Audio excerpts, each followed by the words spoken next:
Morning, you guys. How is everyone doing on this early morning? I'm gonna give you all the opportunity to start getting the notifications and coming into the chat. Okay,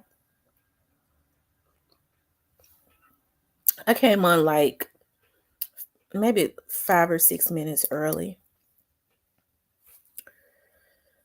How is everyone doing this morning? I'm enjoying my coffee. Hey, Monica. Hey, Shan. ZK. Shout out to my moderators. A Christian. Um,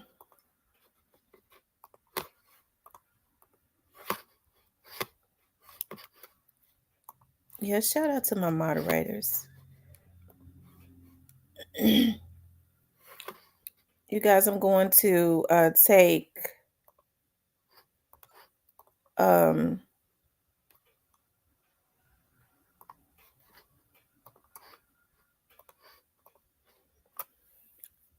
I'm gonna take call-ins this morning. That's what I'm gonna do.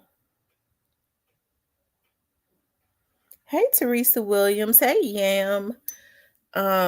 Lady V. Just Leah.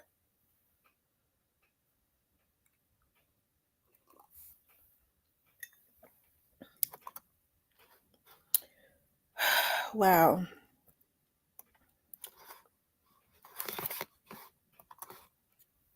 Make sure you guys hit the like button as you come into the chat.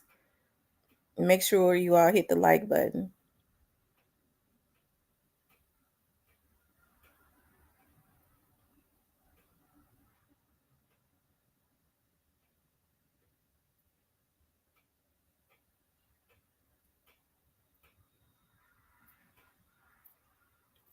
Yes, please like, share, and subscribe. I hope everyone is doing okay on this morning. I hope so.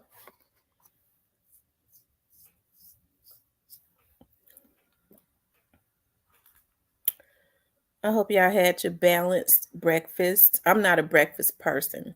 I'm gonna have to go back and get me some fruit and stuff. Sometimes I have a taste for some bacon and some waffles and eggs, but it's very seldom.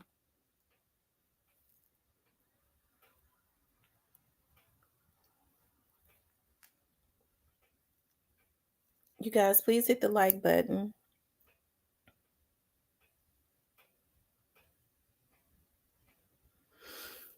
I wanted to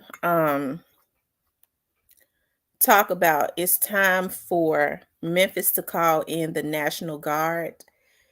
Yeah, I don't care for breakfast either. I don't care for breakfast food. I have to have a taste for it. I used to cook breakfast and stuff for my kids, but I was definitely not a breakfast person. And I always cook breakfast for them because I was taught, that I didn't give them a lot of cereal and stuff. Like when it's weird because when they ate cereal, I would like let them eat cereal if they wanted them for lunch or something. Mama, can we, just anytime, right? But as far as breakfast, I was taught that in order for kids to function right, they had to have a hot meal. So I didn't give them cold cereal and stuff in the morning when they was going to school and stuff. They had to have something hot.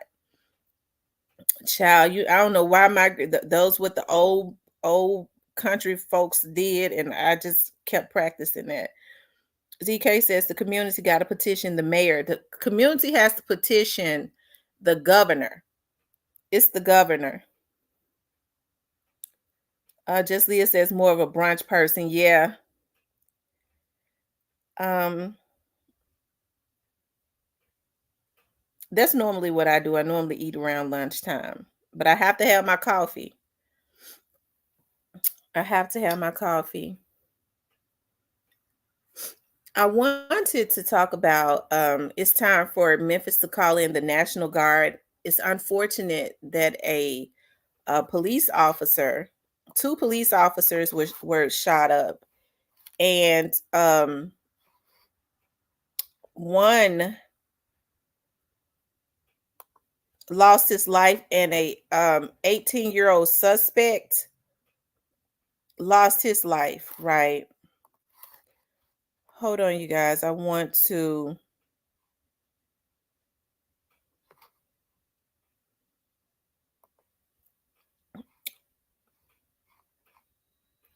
Yeah, that's what I want to do. I want to.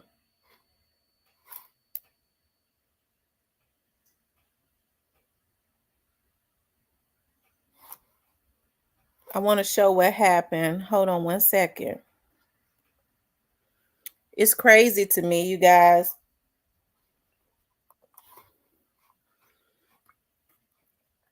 Um,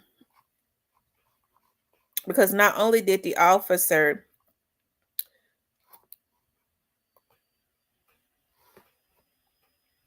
lose their life, a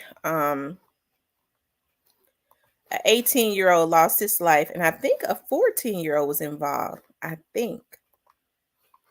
Hey, too pretty Miss Kitty.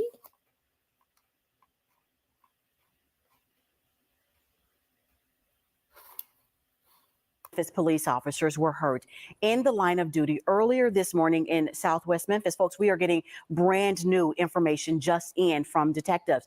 As we have learned, 2 gunmen were also injured. That's right. All 4 taken to the hospital. So the shooting happened around 2:30 this morning. Quimitra Wilborn has been live on that scene all morning long. So, Q, since we've talked to you last, we got this major update from police walking us through how all of this happened. You've been digging through that.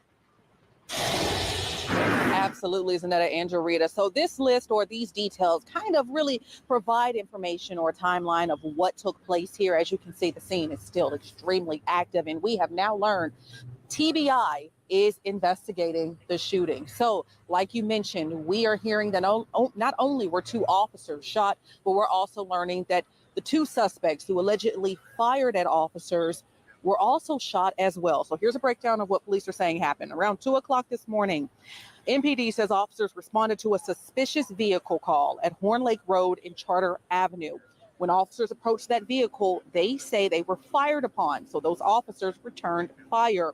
Now, during that shootout, we know 2 officers were struck and the 2 suspects were hit as well. Police tell us the vehicle fled, but was later found in the 400 block of Hewlett Road. And remember, we told you earlier that we saw images of a vehicle not too far from this scene, which happened. Again, the shooting actually happened on Horn Lake Road and Hewlett Road. But I mentioned earlier how just a block away on Hewlett Road, we saw a vehicle riddled in bullet holes. Police tell us 1 suspect was taken into custody immediately and 1 fled the scene but was located nearby.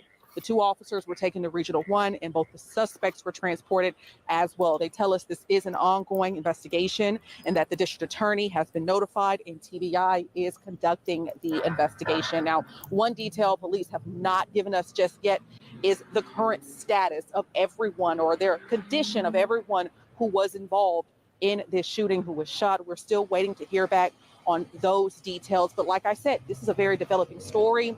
We're still very early on in the investigation. The scene is still active. We have, like I said, we have seen more law enforcement come to this scene. And so they're going to be out here for quite some time. And we're going to be out here as well, working to learn more information.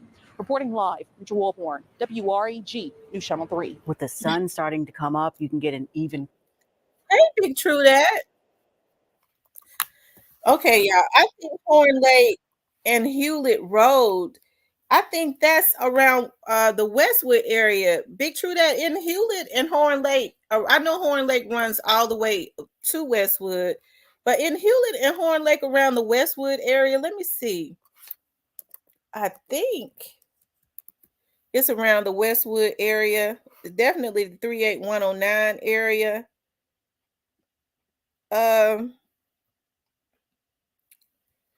Looks like it may be around the it's around Cypress Woods Jeter School. So it's right, yeah, it's closer to the Westwood area. It's closer to the Westwood area. It's around Jeter School, so maybe it's right before you get to Westwood. I don't know, because I see Jeter School popping up on the map. It's definitely going towards the Westwood area right before you cross over 3rd, because once you cross over 3rd Street, you definitely in Westwood. So okay. Oh wow. Yeah, that's unfortunate. It really is. Um I want to say they said that one of the suspects was 14. I'm not sure though. But let's see what they're saying here.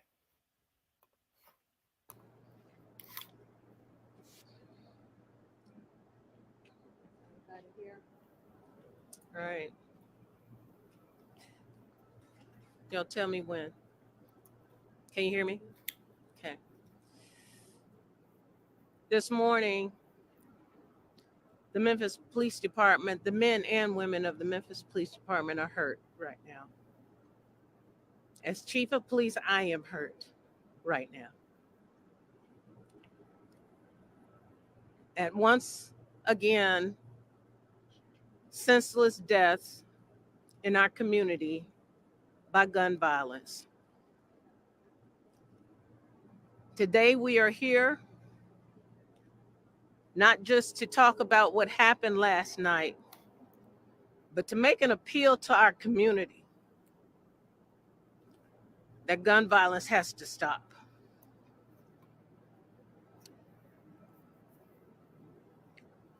At approximately 2 a.m., officers responded to a suspicious vehicle call at Horn Lake Road and Charter Avenue. When officers approached the vehicle, they were fired upon by the occupants inside. Officers then returned fire. At that time, the suspect took off, and MPD officers pursued the vehicle for a short distance, where the vehicle stopped in the area of the 400 block of Hewlett Road. The two suspects were apprehended at that time. One suspect was taken into custody immediately. One fled the scene and was located nearby. A total of 3 officers were struck by gunfire. Tragically, one of our officers lost his life. That officer is Joseph McKinney.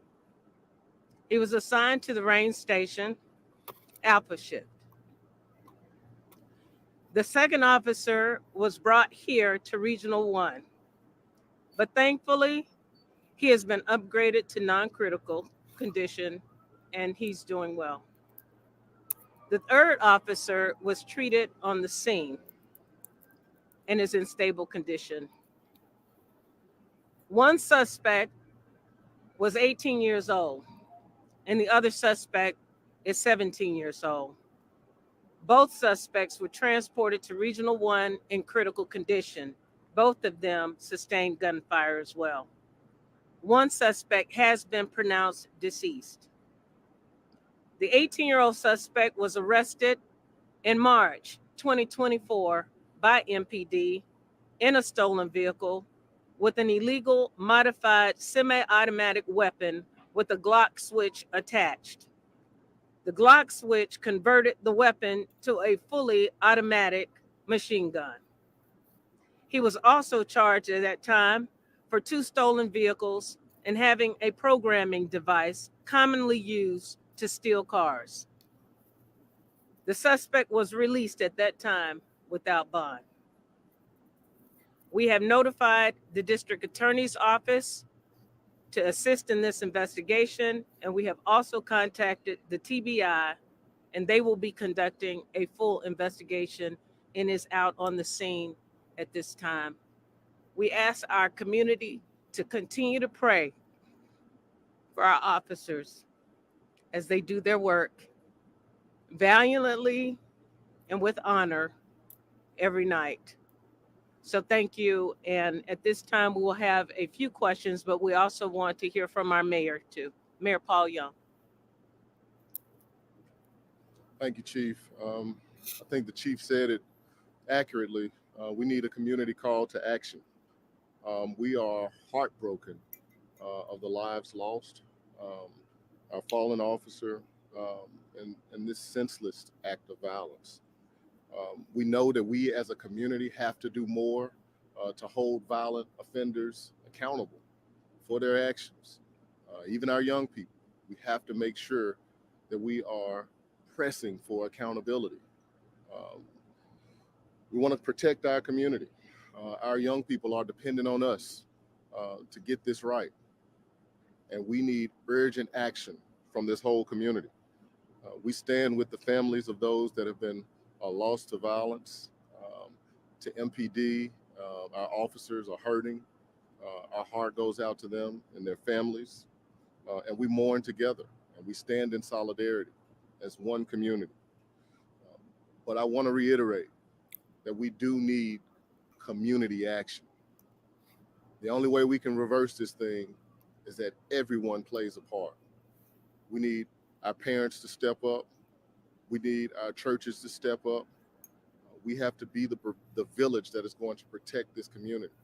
Um, it's just a shame that our young people are making these choices, and we need them to make better choices. Uh, we need them to understand that this is damaging our whole community, that families are being torn apart with the violence that we're seeing in our community. Um, and as a city, we're committed to working as one unit to get this thing right. Thank you. Can we get the spelling for Officer McKinney's name, please? Yes. I'm going to make sure I get that right too.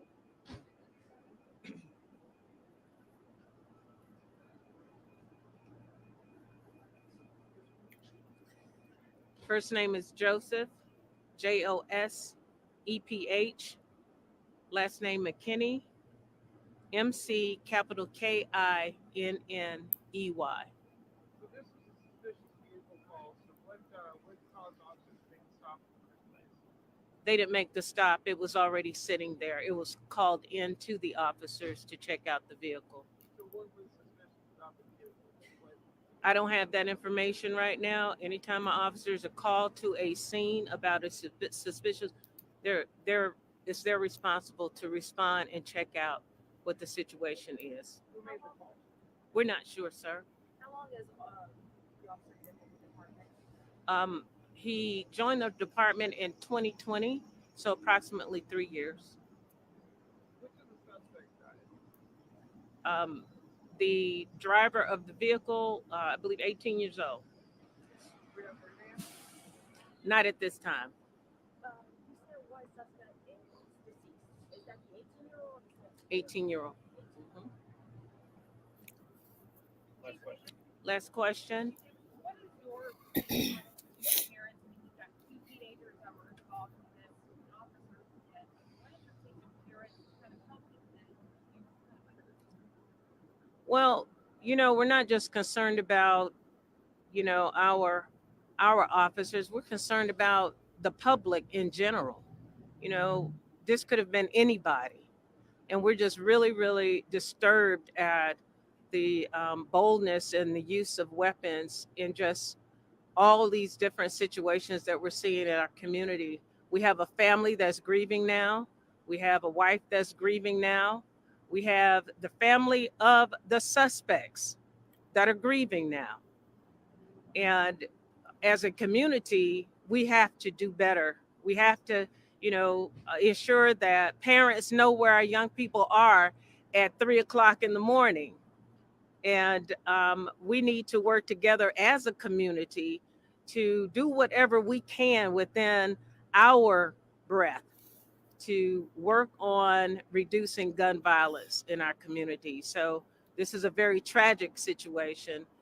Again, we are losing far too many of our community members, and for our officers to have to face this level of violence and danger every day in our city, we're making an appeal to the community to work with us to reduce gun violence. So thank you all very much.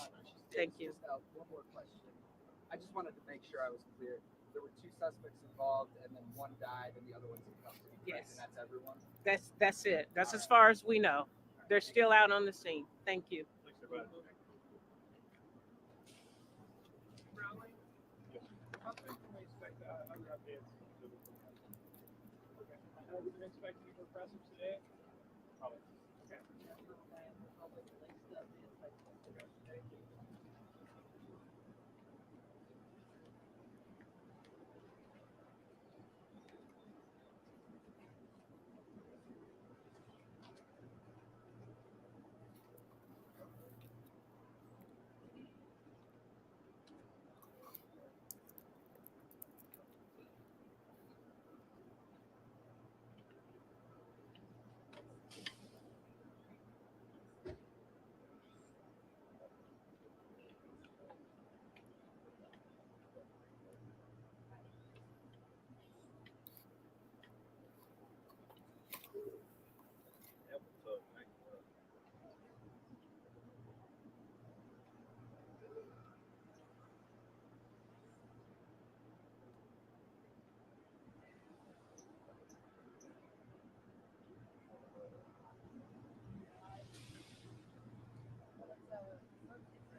Wow. So the officer was still basically a rookie. And this man here says, feeling heartbroken this morning, I had the honor of standing next to this man's bed in the trauma bay at Regional 1 Hospital as the chief of police for the Memphis Police Department draped an American flag over Officer McKinney's lifeless body. Though I had known Officer McKinney before, in that moment, and as long as I live, I will always remember his honor and sacrifice. Wow. I don't know. I get emotional about that because, I think, I know a lot of people don't care for the police, but contrary to what anybody that come out the sewer has tried to say, I've worked for the police department for almost 20 years, and I've been to police officers' funerals, and it's extremely sad, when you have officers, because there are a lot of good officers that have sacrificed their life, and you see the radio on their casket, and you hear the dispatcher give that final signal C.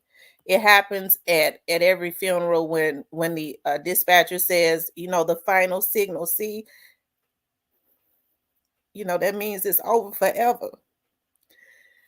I hate that for the 18-year-old also, but it has to be a change in the community. I think that our community is so messed up because nobody wants order in our community, and it takes it's gonna take the older adults, right? Okay, so you have police officers, you have some police officers that make the whole force as a whole all over the world look bad. Okay, so what has to happen is, as I always say, there has to be some order, right? People are gonna have to get together and strategize, and it's gonna take more than one person. Okay, so nobody wants order. People want for their children and stuff to be able to run amok and do whatever it is they want to do. It's amazing to me how when I see people, jump on social media and they're strictly talking about police officers when, as I've always said, we cannot have a lawless society. It's something we can't have.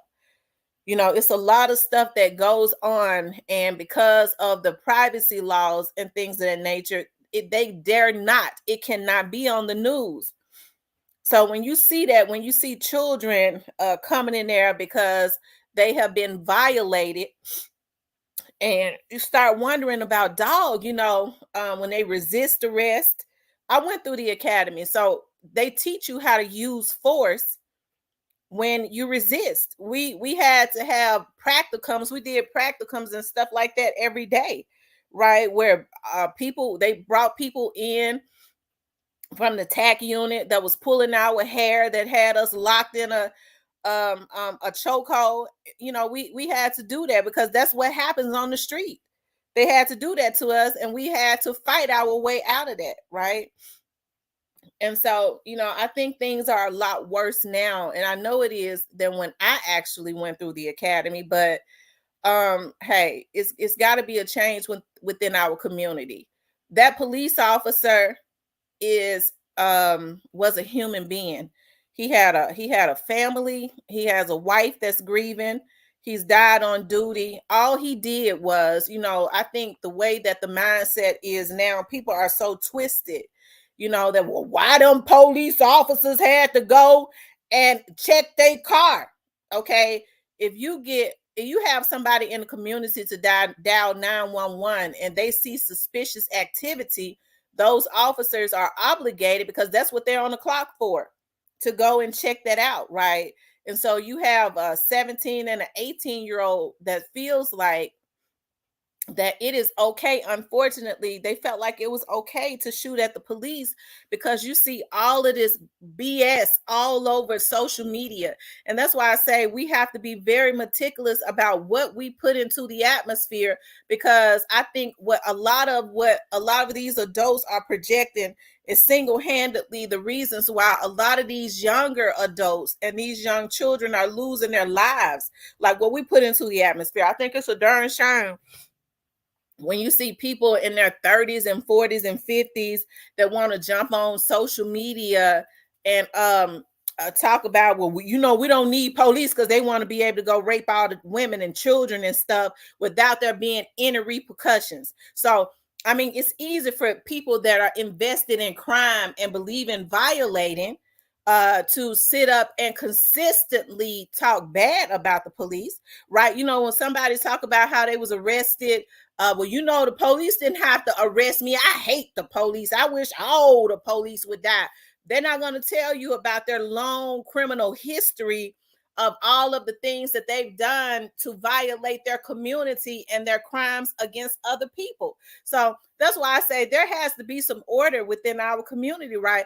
The National Guard at this point is going to have to come in. Hey, I know a lot of criminals don't want to hear that, but there has to be some order. Anytime you are comfortable in committing crimes, anytime you're comfortable in committing crimes and you in your 30s and 40s and 50s and you want to whine because you want to be able to put the little girls and stuff out on the street and make them prostitutes and stuff like that, you is mentally retarded. Okay, you're mentally ill.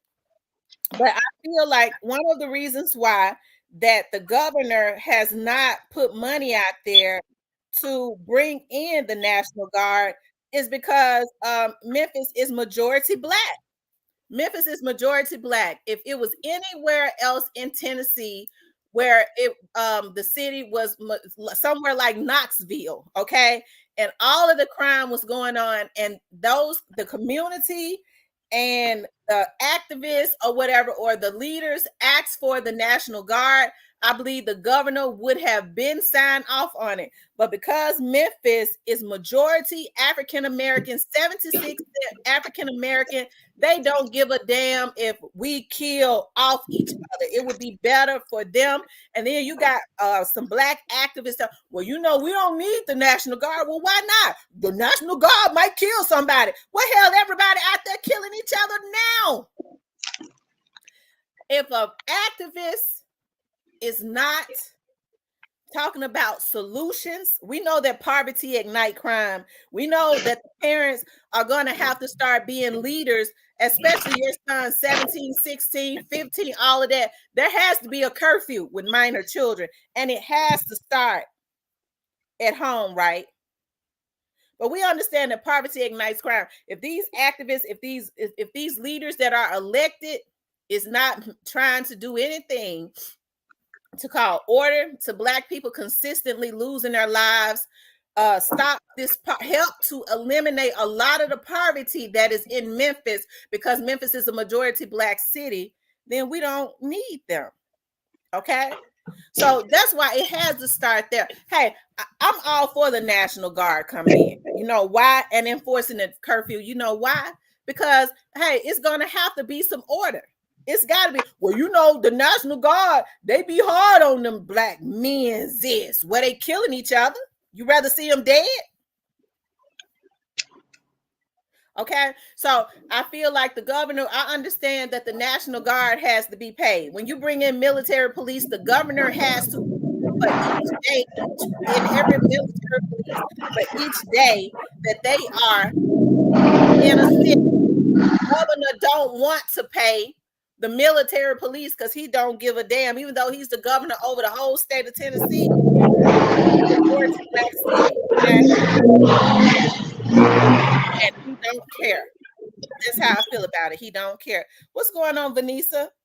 Good morning, y'all. Good morning.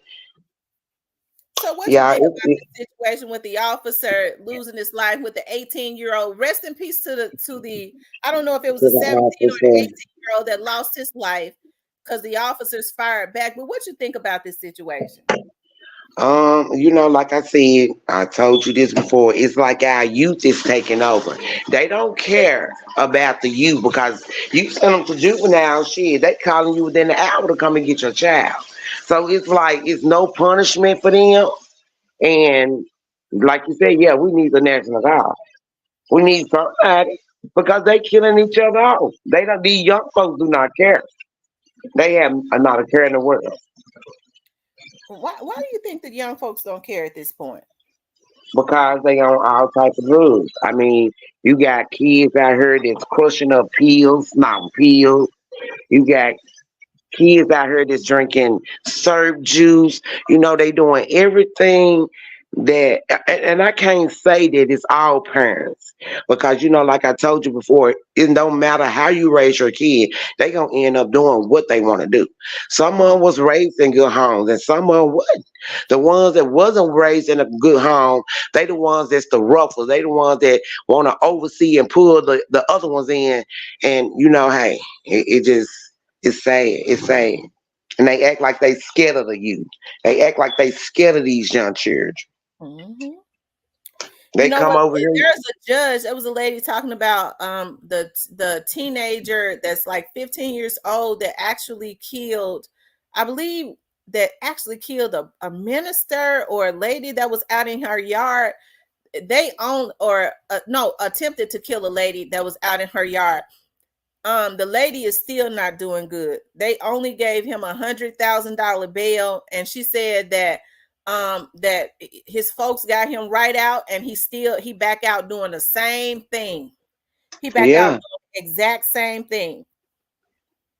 And that's how our youth is over here. They get locked up, and we had a young man over here that hit the police with his car at Corner Grocery and drug him up to the light. You said what happened, Vanessa? The police officer, this young guy, he was sitting in his car up there, Corner Grocery. He was smoking his marijuana. When the police came up there, I guess, he felt like he was untouchable. But even though they didn't come from him, they stopped and said something to him, opened the door, all this weed smoke came out, and they got the, searching him. Some kind of way he got away, hopped in his car, hit the police officer, and took him all the way up there, man, rode the police officer all the way up to the light. Oh my God, dragging him, basically. Dragging him all the way up to the light. And about how old was the guy? He wasn't no more than about 17, 18. Wow. See, that's what I'm talking about. Like, and what would happen is if the police had, because a similar situation happened in the county, if the police had pulled out his weapon and fired his weapon, you would have had people protesting everywhere. But where do we tell these folks that they can't be out here committing crime? You can't just sit on the corner and smoke weed. You can't do that. Well, they do at Corner Grocery. Big True that says, I think babies raising babies is the main problem. Too many people my age with damn near grown kids. And when it's like parents normally living their life and kids doing right. You're right, because you have a lot of parents now that say, well, I was just a teenage mother. I had a baby when I was 12, and I wants to live my life now. My child 12 years old. I wants to live my life. Baby, you can't live your life if you ain't raised your child.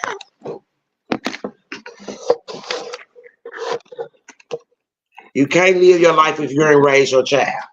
No, you can't. Y'all, the phone lines are open. You all can call in.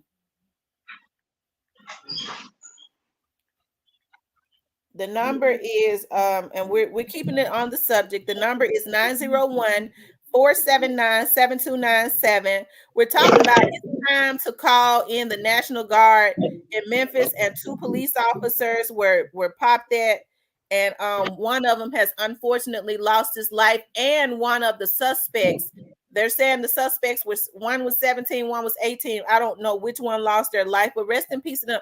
Hey, you gotta that suspect, whoever it was that lost their life, their mother is hurt, you know. So rest in peace to the suspect. But you know, those suspects were both babies, you know, and so hey, listen, it's just, it's sad. Hold on, let me make sure that the phone is, because I know that the notifications be off.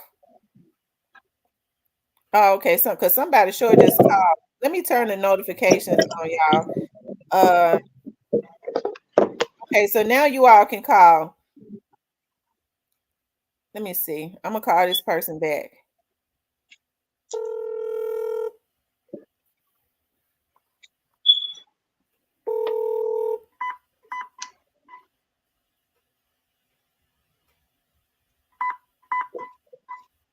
Hi, did you call Real Talk with Tamara?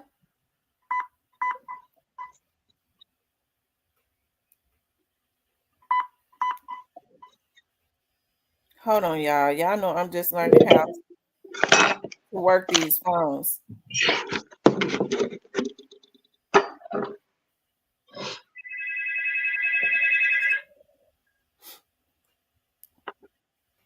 Hi, thanks for calling Real Talk with Tamara. Hello? Yeah. Yes, I can hear you now. Okay. Sorry about that. I'm in the hospital with my daughter right now. Salute to you, Tam, and salute to you, Venetia Queen. I wanted to talk about this because both of y'all are spitting facts right now. I think at this point,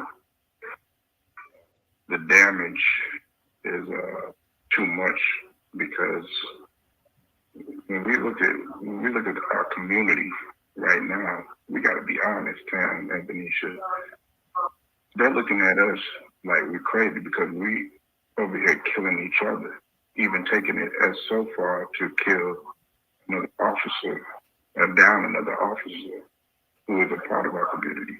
Now, there's a guy, I don't know his name, but he's like 99, he's like a 91 years old or something like that. He still serves as a police officer.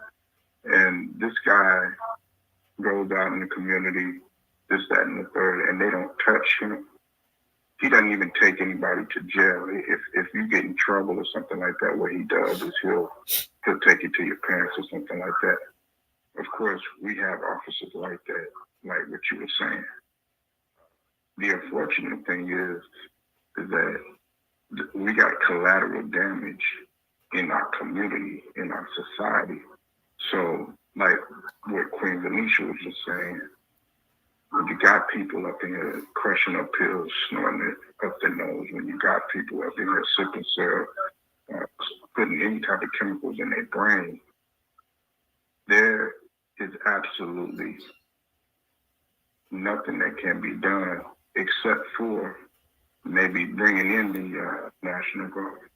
And see, we are always talking about, well, we got to do something, But the people that are amongst these, police, in the police officers, like the chiefs and stuff like that, some of them not even right.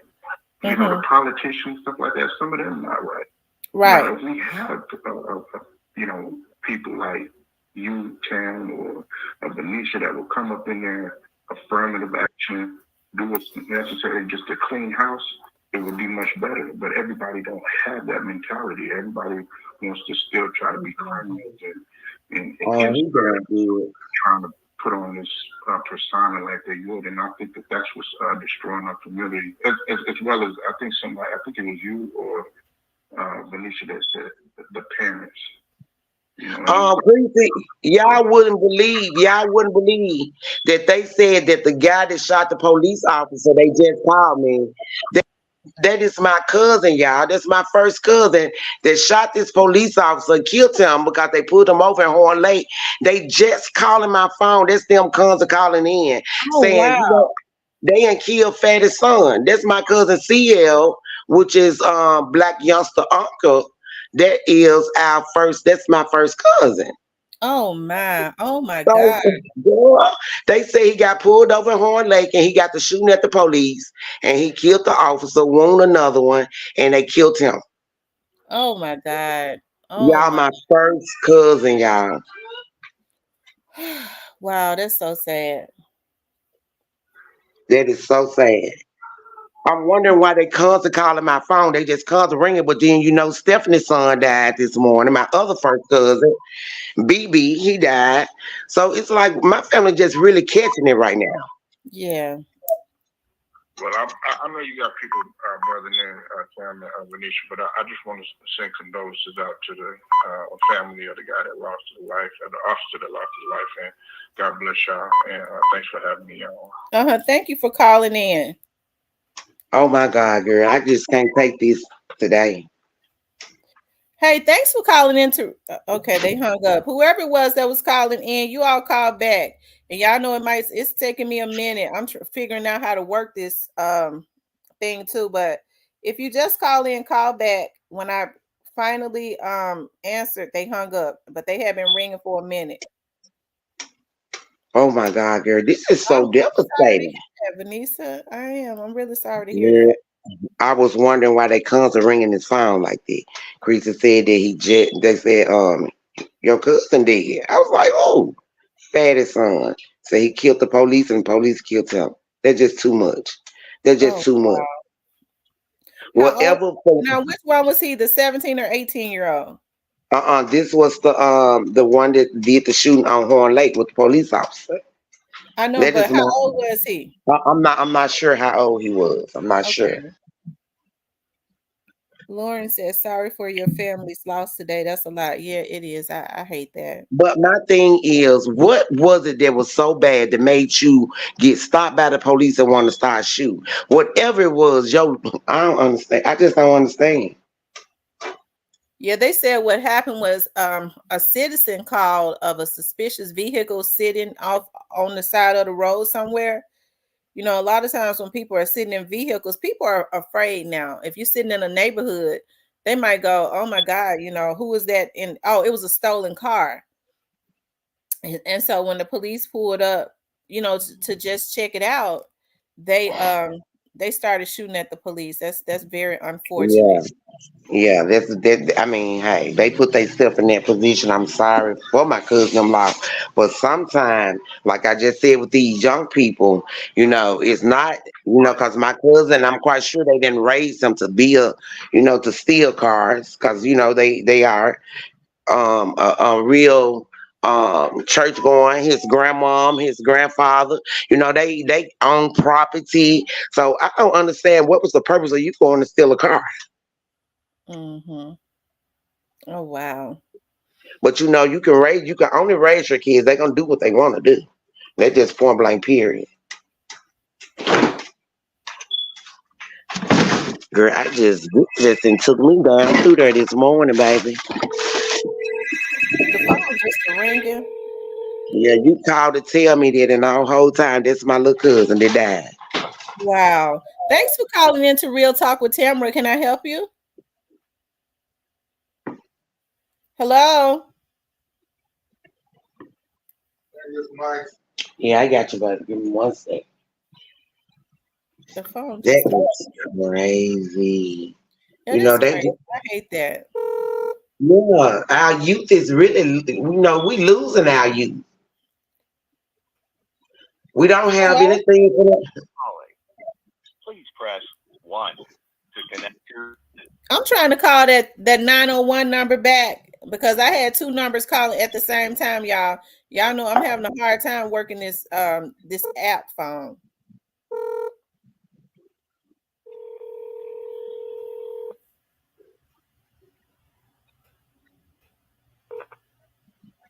Hello? Hi, did you Hello? call Real Talk with Tamara? Yes. I'm Timothy X. You said Timothy X? Yes, ma'am. How you doing, Timothy X?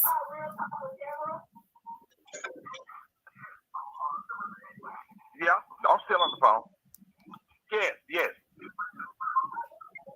Okay, go. I'm listening. Go ahead. Let me cut my stereo off. I'm down here in Thomaston, Georgia, and I've been listening to you all the years since the dog case, for the past few years. I'm very much aware of the situation. I'm very much aware of the situation that's going on in Memphis, Tennessee, and around this whole entire country. And my heart go out to our people. But the Honorable Minister Louis Farrakhan made it very, very clear. Do not call the National Guard on Guard people, no matter what. It's not on the bottom, it's on the top, the government. And the brother that just got through speaking, he mentioned a lot of people that work in the system that is behind this too, the unseen hand. But at the same time, they are planning on to eliminate all of us. Mm-hmm. We need to pray for our children. They are sons and daughters of the Most High. And they are in trouble because our mistake and neglect for rejecting the teaching of Elijah Muhammad in the 60s, the 70s, and the 80s, leading up to now. Because we don't really believe our own people. We believe in what them other folks tell us. Mm-hmm. My heart go out to all of the killing. Mm-hmm.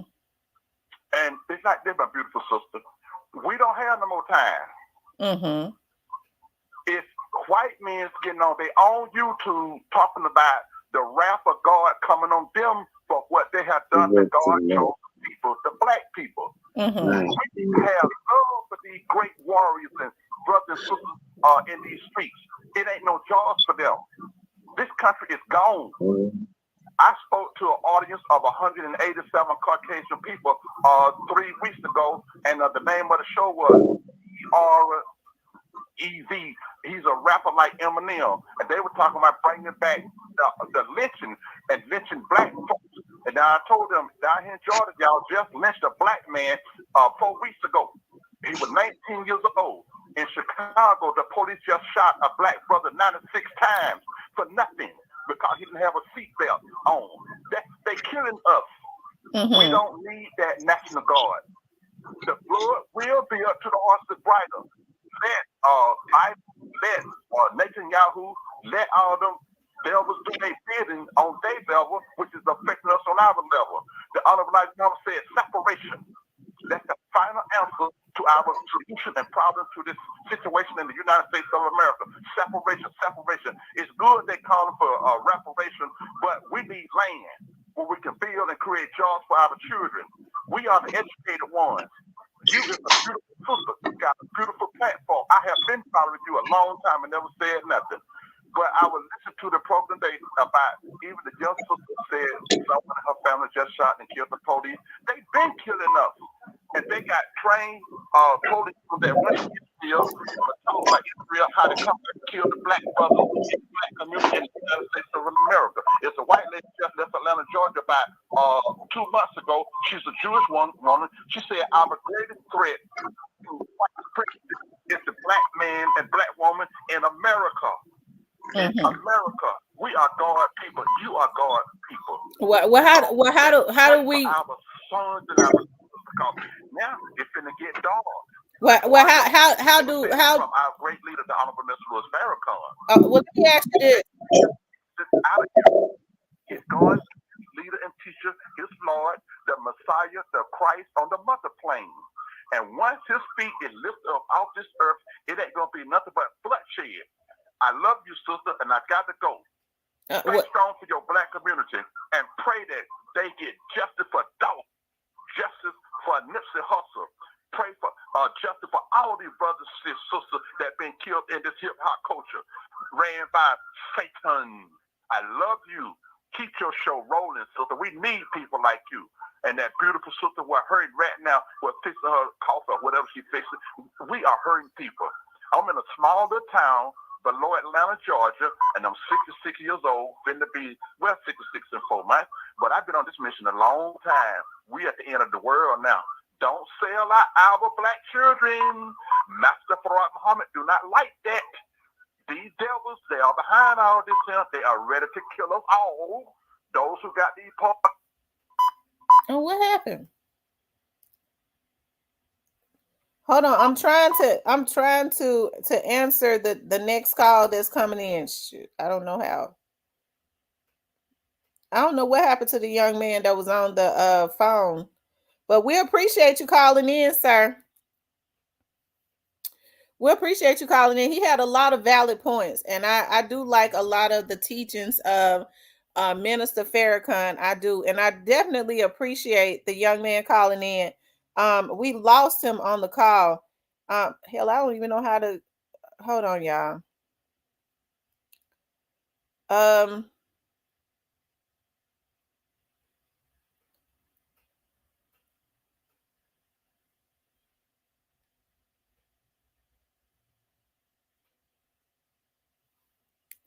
Hold on, you guys.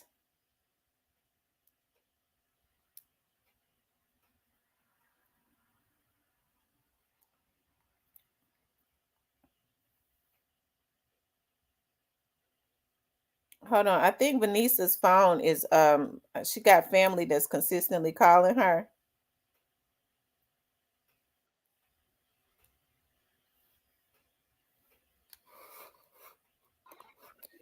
For real, y'all. I was gonna say I was just telling him, I said I think Vanisa's phone is consistently ringing. Yeah, they calling me, baby.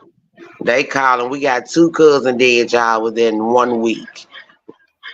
2 cousins. One died this morning, one died yesterday. And the one from yesterday, y'all, so close to home. I didn't even know. This is crazy. And and then I mean, it's like I said, and he had made a valid point. It's a lot of African American men. You guys, I'm rebooting my phone. It's something going on with that app. But I'm trying. It ain't no telling what's going on with it. But the number is up, y'all. I don't drop the link anymore. The number you call in, on the phone, the number that's up here. But I just rebooted the phone, child. I don't know what's going on with the app, but hold on. It's Y'all, when I tell y'all, this is a hard pill to swallow. I had just made me a detox juice, and now I'm ready to drink me a Jack early.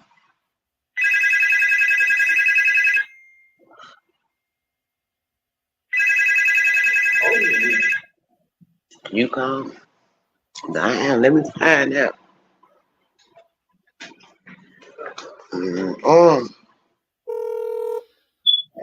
calling the person back with the 901 number? Thank you for calling. No, they have been. She would have been over here this morning, but when she dropped that baby off the school, she know to come and see me. I don't know. She might be over here later. God damn it.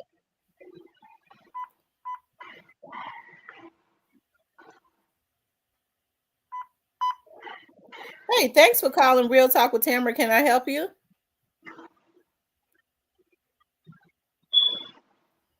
Y'all, I'm gonna have to get rid of this. Because I can't be dealing with no apps that I can't. Yeah.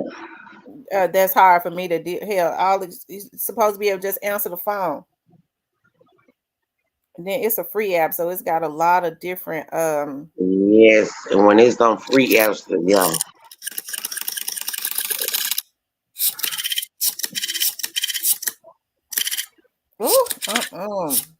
I had just made me a detox juice with ginger, apple cider vinegar, lemon, and some honey. And I'm telling you, the way I feel now, I need me a Jack. Hey, thanks for calling Real Talk with Tamara. Good morning, Tamara. How you doing? Good morning. They said free app. I'm listening at your show, and I'm enjoying the show. I listen at you every day, and I've been listening at the topic this morning, and I listen at the other guy that just called. I'm going to be honest with you. We can't blame stuff on white people. Mm-hmm. You know, what happened in the past is what happened in the past, but until we really get a grip on the crime in the city of Memphis, things going to continue to go on just like they're going. My heart goes out to that young man that lost his life. My heart goes out to that police officer that lost his life. I know what it is to lose a child. I lost my son to gun violence, and I know how the pain. I know the pain. But this DA we got, along with this judicial commissioners, they creating a lot of problems with these bonds. Absolutely. Tamara, a lot of stuff in this city going to have to change. And we have to bring the National Guard in. That's something that we may need to consider. Absolutely. Until then, we got no handle on crime in Memphis. I agree. You know, like I said, the man, he made valid points, but you're right. We can't continuously blame white people. I understand that there was things created as it relates to our, you know, ancestors and stuff like that. But at this point, we're playing on making bad decisions. We have politicians that are consistently selling our community out. I mean, that is a conscious decision that they are making, and they are helping to destroy the Black community. And you're so right, Tamara. I'm talking about, if you look at, I'm not going to call names, but if you look at some of these organizations that getting money about doing this and doing that in our community, Tamara, they're not doing nothing but getting money from the city, and your voice, it goes further than anything that these people are doing in this community. You know, I'm talking about, I don't understand. I don't know why they're giving away free money for people saying they doing this and they doing this and being on. I'm not going to call names, but I just don't understand it. We're going to have to do something. Tamara, you can raise these kids. It could be two parents in home like it was with me and my wife. There were two parents in our home, and we raised our kids. And my son ended up getting with the wrong kind of people. And my son was murdered in 2010. My heart been hurt ever since. Oh, wow. How old was he? Murdered, just walked out the door and some dudes shot him and killed him. Oh, God. You know, I live with that every day, but I was a good dad. But we can't fault the parents. But I understand some of the stuff that is coming from the home of the parents, because some of these parents are letting kids bring stolen stuff in the house. But the number one thing I think that needs to change in the city, Tamara, we got to, as a city, people have to feel safe if they tell something. If I tell a person, I see a murder and I tell it, these people going to tell these people who it is, and next thing you know, I'm getting killed because I'm trying to do what's right. We're going to have to have some kind of protection for people that do feel like if they say something about a crime, they need to be protected. I agree. But I really appreciate you so much. Now, I listen at your show every day, and I really thank you for everything that you're doing. But we got to do something better. You're absolutely right. Hey, I agree. It has to start, you know, when people say, you know, well, I say this. A lot of the stuff that we look outwardly for people to come in and do, we can do inwardly, because a lot of what's going on, especially as it relates to, and I know kids can be raised in a really good home, because I had a daughter who was raised in a really good home. When she went to college, she went a ride for a couple years. You know what I mean? I had to go fight and get my child. You see what I mean? So I understand that, right? But a lot of the stuff that we look for other people to come in and correct in our community, we can do in our own community if we organize and unify. Yeah. And that's what we're gonna have to do, organize.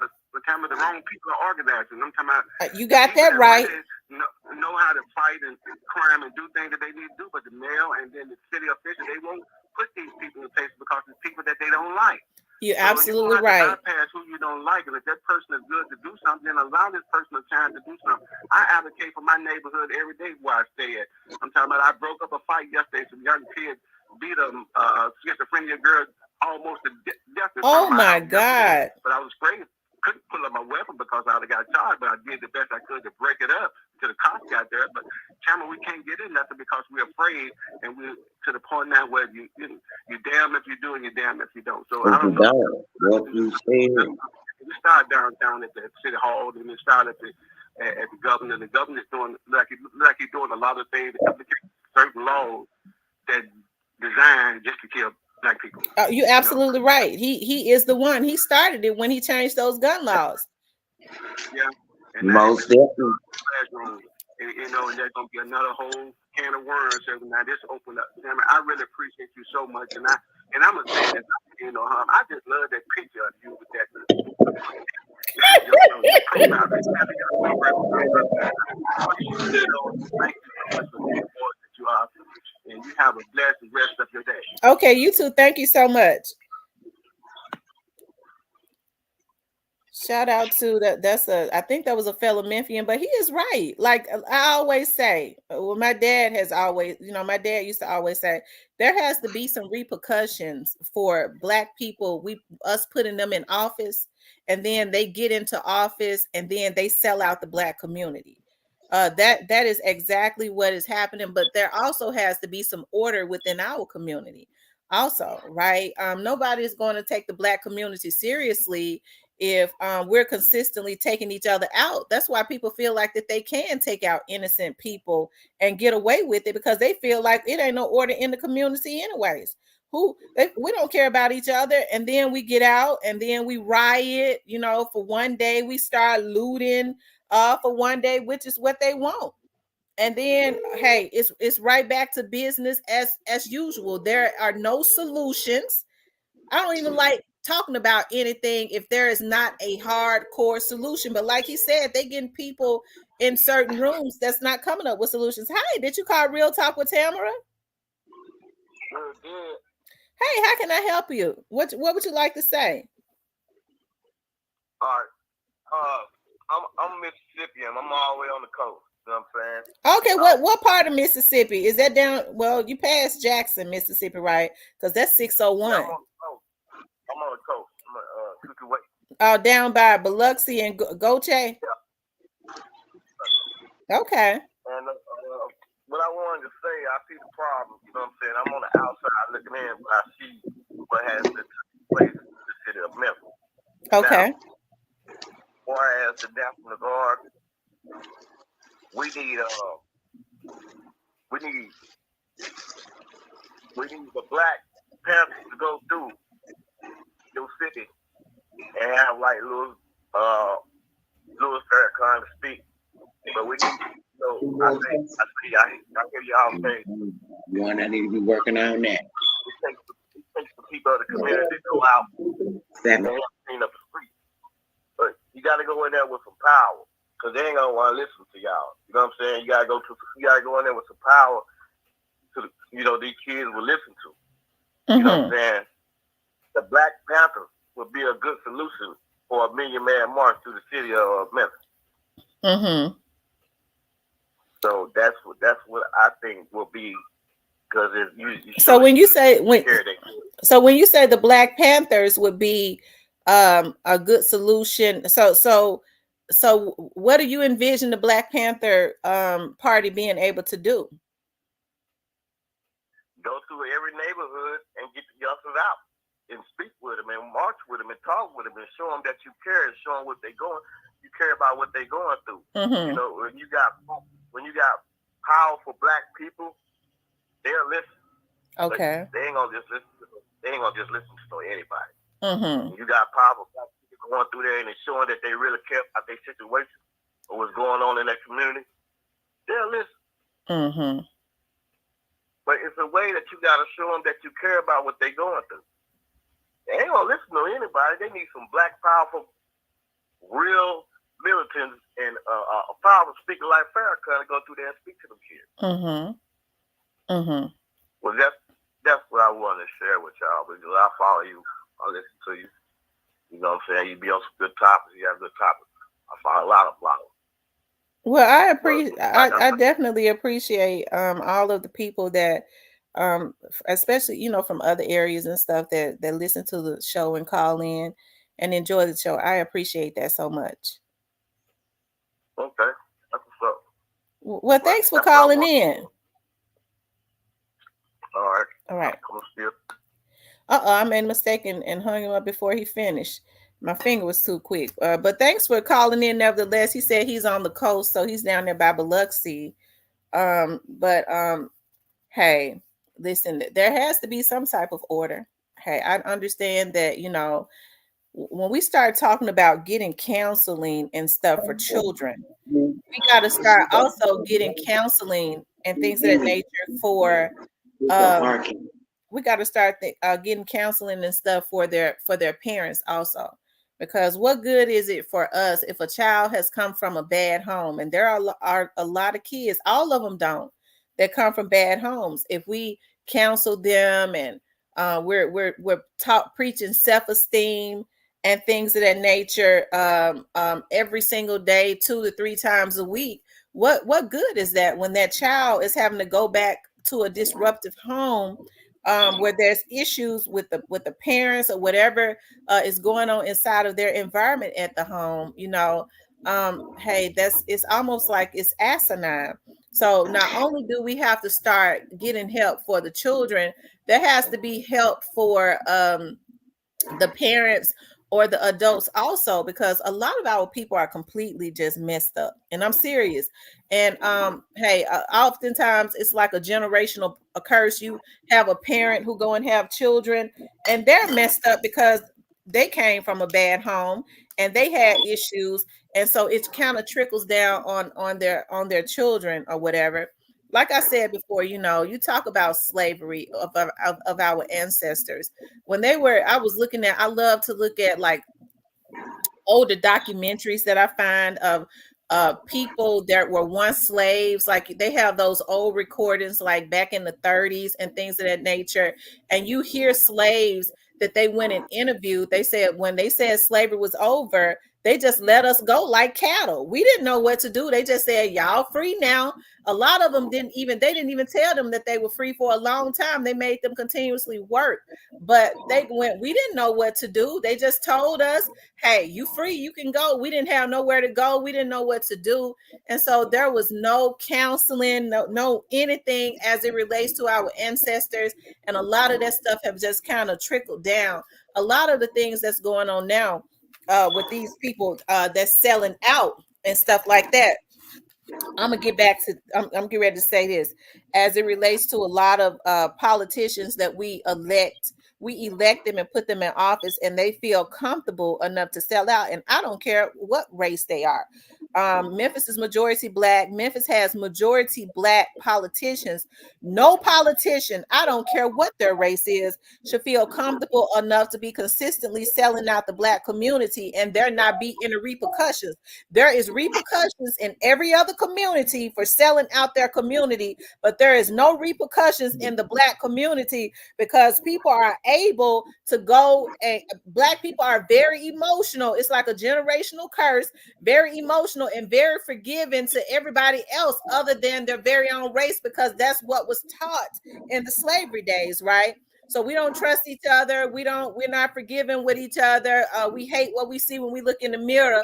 And so you get a Black cuckabug to be elected, and they feel comfortable marching up to their newly elected position and taking money up under the table to sell out the Black community. And instead of us making them one-term candidates, right, we just let them get back in. They come back out when the election season by way of they go, through the Black churches or whatever. Hey, that's Black and white. A lot of these no good politicians are able to get to the Black community and take advantage of the Black community by way of some of these damn pastors, okay? Making them pull their guards down and going against what they know is right, and re-electing these politicians that ain't did nothing for the Black community but sell out the Black community, and there is no repercussions, okay? There's repercussions in every other community. As a matter of fact, you're not going to see anybody of any other race selling out their community. Okay?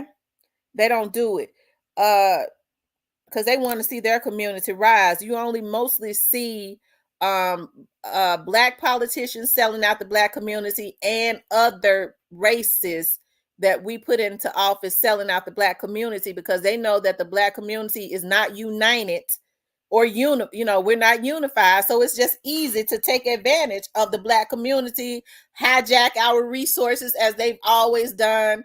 Hey, and ain't nothing gonna happen, but they're gonna go to your church and stand in front of your church and preach and stuff, and then the Black folks gonna vote for them again. Hey. So why wouldn't they do it?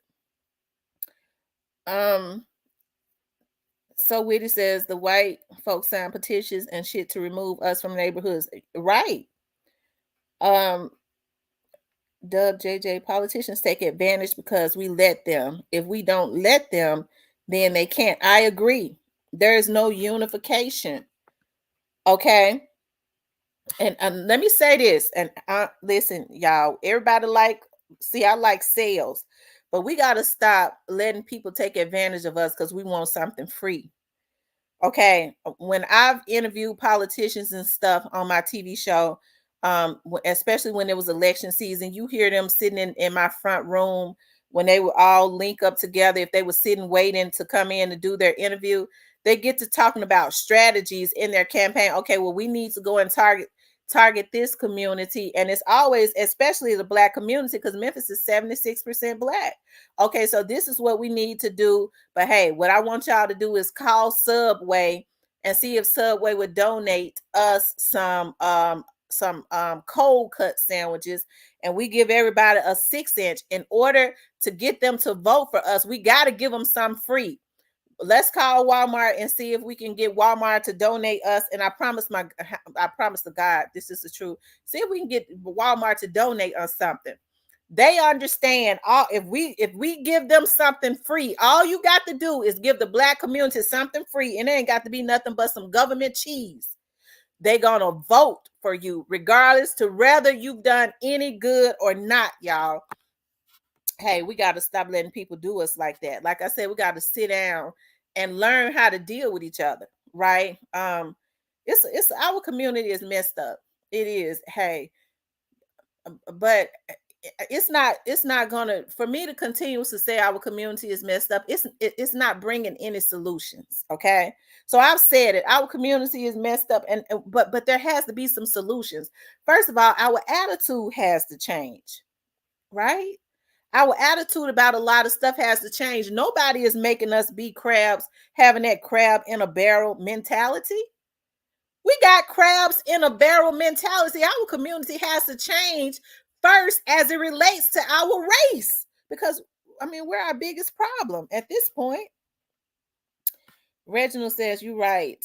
It's political power with these people that lie to get that seat and the lie to keep it and get under the table money. That's exactly what's happening, you guys.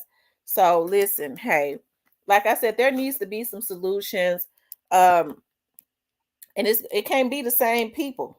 When they sitting up talking about, well, I'm a leader, and when we look into our leaders to do something, they ain't doing the damn thing. So it's got to be some new leaders. And that's the problem. Everybody want to be important, and they want to go into the rooms, like the young man said earlier. They want to go into the rooms and all of that. Well, we're the leaders, we're gonna come up with the solutions, but ain't nothing changing in the Black community. So evidently we need some more leaders. Okay, it's not enough to just keep continuously, because things change, putting the same damn people in these rooms. Well, we empowered it because I had got a seat at the table. I always talk about how people that 3 strikes bill. Okay, and I talk about that 3 strikes bill a lot. That 3 strikes bill that that Bill Clinton and y'all's and Biden and all of that had put out. And hey, I talk about that 3 strikes bill because you still have Black men in jail that could have been productive and feeding their family. They did a 3 strikes bill where they gave them life in prison, even on misdemeanors. And I always talk about, when folks talk about, Biden raised my food stamps. Y'all, listen, we're going to have to get away from the food stamp mentality. It ain't nothing wrong with getting no food stamps if you need them to help you for a while. But what we need to be doing is, instead of telling Biden to raise your welfare check and your food stamps, he needs to be putting somebody over telling us how we can start businesses, right? Don't make the money so hard to start businesses. You have the Asians that come in and they start start buying beauty supply houses and stuff like that, that's because they have community leaders, right? That know how to have community leaders that help them to get to the real money, not to get a damn grant to go get a BBL. Hold on, y'all.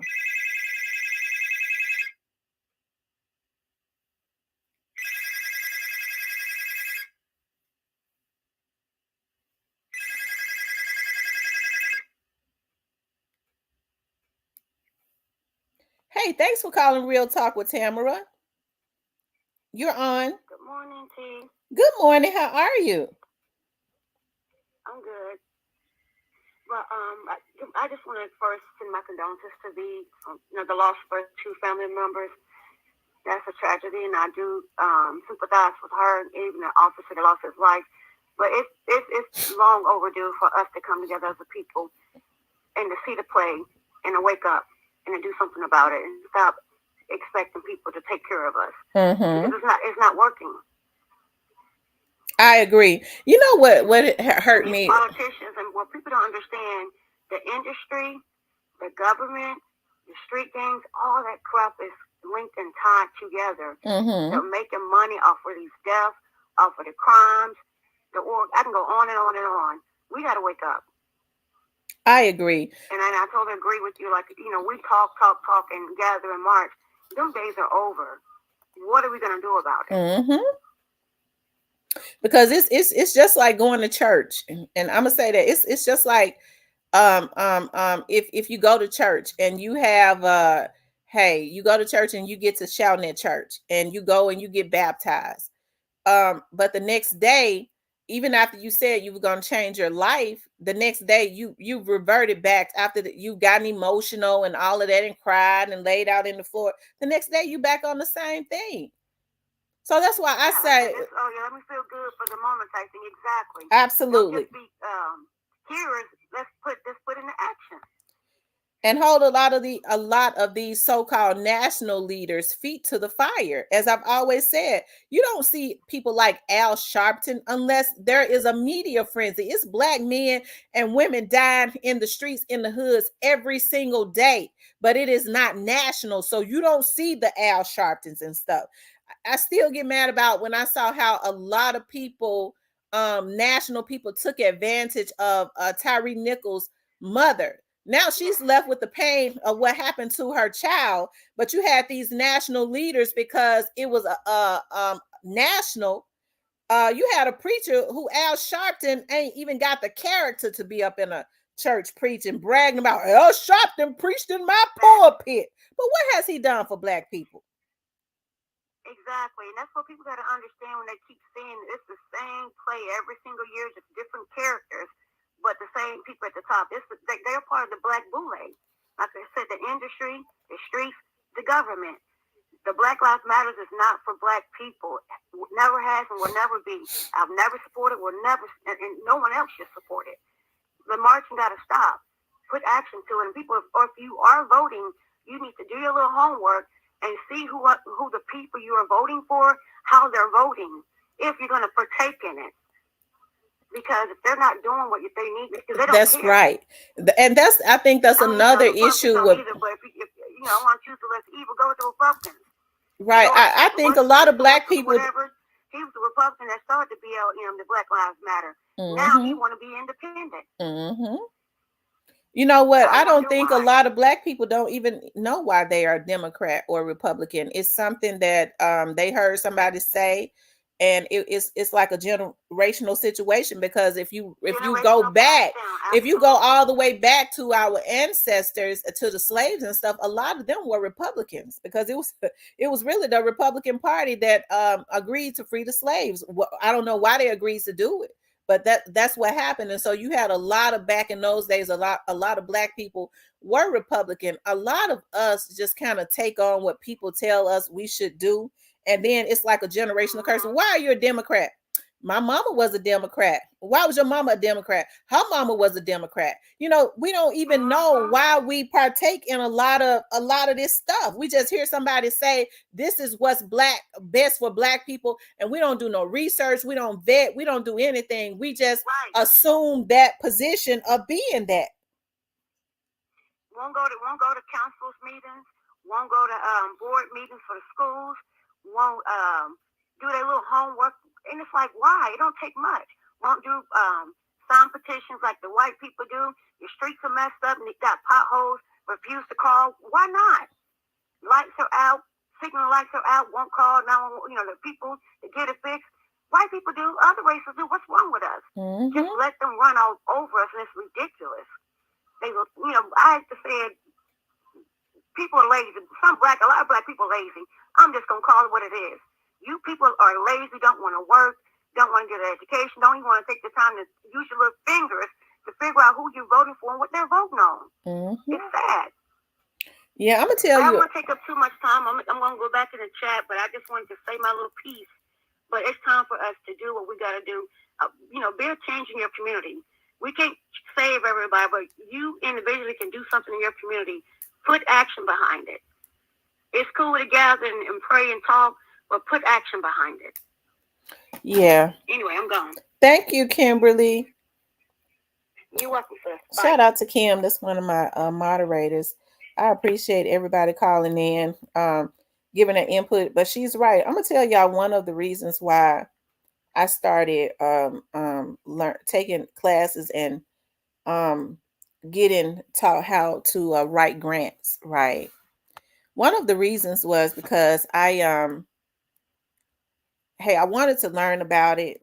Right. And when you have nonprofit organizations and things of that nature, I always I know that sometimes a lot of Black people don't know where the resources are because they hide resources from our community. But I'm gonna tell you one of the things that really hurt me when President Obama was in office and they was talking to y'all. They messing with my numbers now. I don't know how they've gotten in, but they definitely messing with my numbers. Okay. Let me see. I don't know how they've gotten in. This show is a positive show, and for some reason they've decided they want to mess with my numbers. I'm not gonna. I'll deal with that later. But it bothered me so much when President Obama, said that with the Black community, when they were saying, well, President Obama, what about the Black community? What about the Black community? And President Obama says, well, I can't be the president just for the Black community. Okay, well, we already knew that he couldn't be the president just for the Black community. But what really hurt me when they was talking about all of the funding that he was giving to other communities, and President Obama, in so many words, said, well, Black people don't know what to ask for. And that was so hurtful to me because being somewhat a part of the Black community, he is definitely a Black man with a Black wife and has Black children. He knows the secrecies and the things that have been kept from the Black community. Y'all, they messing with my numbers, that have been kept from the Black community, right?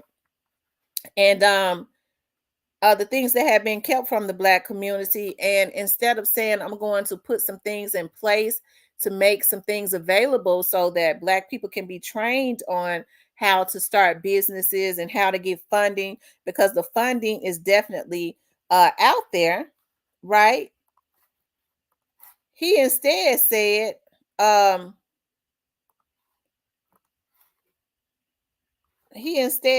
you guys, I don't know how to,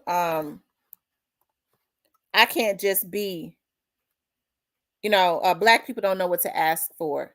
And that was very hurtful because a lot of people don't know Black people don't know what to ask for. And so you don't have leaders that really stand in front of Black people and say, well, listen, hey, it's okay to get some government assistance, because it's not just Black people that get government assistance. It is a whole lot of people that get government assistance, right? But let it be a hand up, right? Get it when you need it, but don't make this your life, and put people there to train a lot of our people like they do other people on how to get resources to create generational wealth, because the generational wealth is in starting the businesses and things of that nature, right? But they want to keep us that pacifier in our mouth with feeling like we always need food stamps, we always need a AFDC check, and then, like you said, we don't know what to ask for. We don't ask for it. Well, what a grant said, just like you made available to the Hispanics, to the Caucasians, to the Asians, so that I can create some generational wealth for my lineage, right? Because we're supposed to be starting businesses. Why do you think they hijacked our children, hijacked us as it relates to the trades in the school? Because it was so many African-American men graduating. They was teaching auto mechanic in the junior high school. They was graduated. College ain't for everybody.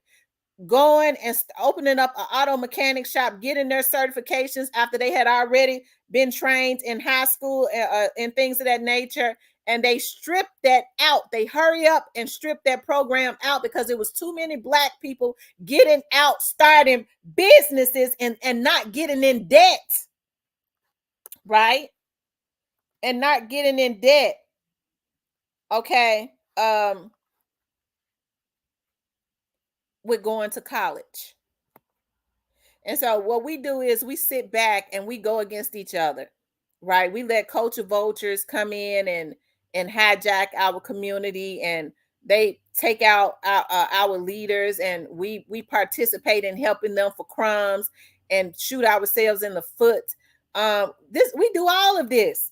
A lot of what goes on in our community, like I said, is because we don't unify, and because we have that crabs in a barrel mentality. Y'all, that is what is going on in the Black community, and it ain't gonna change until our mindset change. Vanessa, you there? Vanessa. Yeah, I'm here. I'm listening. Okay, I couldn't hear you. I didn't know what was going on. You there? No, I was talking to one of my tax clients, so I muted it. Oh, okay, all right. Okay. But it ain't gonna change until our mindset change. Hey, listen, I hear it when I know what Minister Farrakhan, and I love Minister Farrakhan when he says separation. But if we don't change our mindset, we could be on the island by ourselves. If we still got that jealous, demonic spirit going on, we ain't gonna do nothing but get on the damn island and kill each other. All Black folks. She got one more piece of rice than I did. Y'all, our people messed up. Our people is messed up, okay? And so, hey, I always thought about that. That's one of the reasons why I was like, I told my dad, I was like, Dad, I think I want to get into, because we were starting out with nonprofit organizations and stuff. I said, it's so hard to find grant writers. And then when you find grant writers, they're so shisty. I said, I want to learn how to do that. So my dad started paying for me to go to classes, and trust me, they was expensive. He started placing me with people that had worked with organizations, big organizations around the Memphis area for years, and they started showing me some things. But the thing about it is, even when you obtain a skill, a lot of the things that I'm met with is, I go, well, my talent ain't free. So, of course, it takes time and things of that nature. So I have to be paid. Why you got to be paid? That it only comes from our people. That's the reason why I say our people have a sickness mentally. So then I say, well, this is what you need to do. You got to have this, and that. Number one, you want some money, you have to have a 501c3. You don't want the federal government on your back. So you're going to need to make sure whatever it is that you're doing with your nonprofit organization, you're going to need to make sure it's legit. I'm not lying on no applications. Okay, so you get people that want free things, they don't want to do the work, and then they want to pull you into their schemes. And so, hey, I just don't write grants for a whole lot of people, maybe a couple, right? Because I'm not letting nobody get me tied up in anything. But hey, I got the talent. I don't care what state you in, I can help you. But the problem that we have is we have Black people with their covenant spirit. Well, why I gotta pay you? Y'all got me a $20,000 grant. Why you got to be paid? That's the type of mindset and sickness that our people got. Motherfucker, I don't work for free, bitch. Lord forgive me. That just came out. Okay? But we got to change our mindset. Whereas if it was somebody else They be, well, I want the white people to know that I got money too. We'll go into stores and spend everything we got. I got me a Gucci belt. Okay? I got me a Gucci belt. You ain't even got $5 in your pocket, nigga. But we want other races to know, we want to splurge. I can do exactly what you do. You don't see white people wearing a whole lot of Gucci stuff. Okay? They be millionaires wearing shoes from out of Walmart. But I bet you when they're going to go lay their head in that $3-4 million house and sleep peacefully while you sitting up wearing Gucci and Chanel and got a $100,000 car. And if you sneeze in your house, you're going to fall through the damn floor because it's so raggedy. And so that's the reason why I say the mindsets of our people have to change. That's it. That's all. It ain't nothing gonna get no better in our community. You could change the police chief. You could change all of the politicians. But until we unify and change our mindset, it ain't nothing gonna change within our community. That's it. That's all. That's it. That's all. Okay? That's it. That's all. It's so unfortunate because you have to understand. I understand that there are a lot of children that go awry and they come from good homes, but there are some children, that their parents are completely jacked up. I was looking at a girl on YouTube, and she looked like she was about 26 years old. She had about 4 kids in her restroom. And she bent over, pulling her clothes down, twerking, and her sons and her daughter spanking her butt. As if that's cute. Y'all, that's the reasons why I say our community, we have a responsibility. And I know a lot of people came to my channel because of the young dog situation. Hey, I understand that even in that situation, we dropped the ball on that. Because I feel like as people, we could have easily controlled that situation. You know why? Because as I said before, when Young Dolph was getting hit at, if a lot of people knew that their careers, the people that was consistently having a pattern of shooting at him and trying to take him out, they understood that their careers hung in the balance and that the people that was supporting them was not going to stand for it. And the white record execs understood there was no money was going to come in if something had happened to Young Dolph. They would have made them Negroes get their act together. Okay? So that's why I say we the people got to change our mindset and say, listen, we the ones spending the money. Money talks. Okay? Money talks. The consumers ain't going to go for this. Even when we talk about Sexy Red, we talking about this whole culture and all of that. They ain't going for that. They're not subscribing to that. Okay? They're not subscribing to that. So if they're not subscribing to that, we can't make no money. So we're going to have to think, we're going to have to rethink this. Okay. We're going to have to go back to the drawing board. Okay. Because if we pull our resources back, that's the main thing. Okay. That will make some people act right. Hold on, y'all. I'm getting ready to go back to the phone. I'm going back to the phone because I think some people trying to call in. It's something going on with the phone. I think they're doing something to the phone.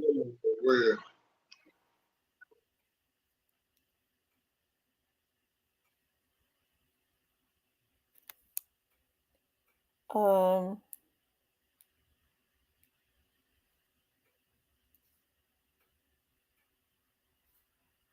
on, y'all.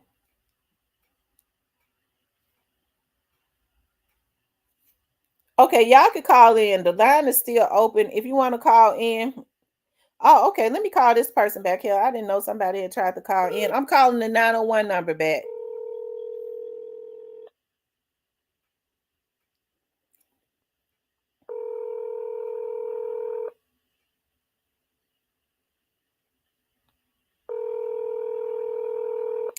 Unknown caller, you can call in, but as long as you keep it respectful.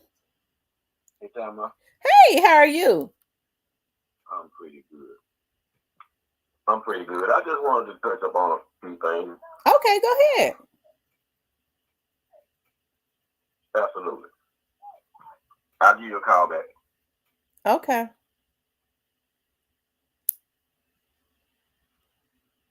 Oh wow. Unknown caller, you could call in.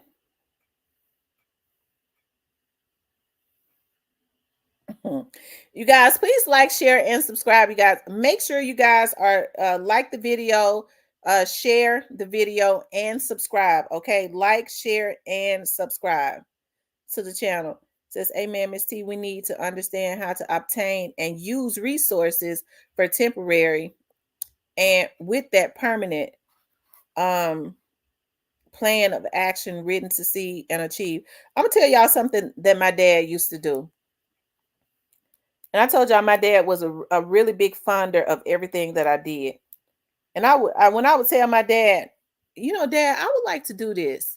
He had started asking me, okay, once you get that knowledge, what you gonna do with it? Because see, you can have something, but you got to know what to do with it. So once you obtain it, what you gonna do with it? And he would make me write down everything before he paid for anything of what I was gonna do with it. Once you get it, what you gonna do with it? And you're right. I think a lot of people, a lot of our people don't know how to obtain resources. And then when we do have certain resources, we don't even know what to do with it. We have certain knowledge, we have information. We don't know what to do with the information. We're not processing stuff right. When people get information, they feel like, you know, they're supposed to go live and put it out. Okay. You have to be responsible with certain information. All information is not for you to get fame on social media. Okay, you got to know what to do with it once you get some type of information. I agree with what the caller said earlier about you know, people got to be able to feel safe, and they do. If you see somebody that knows about a crime that has happened, hey, that person has to be protected.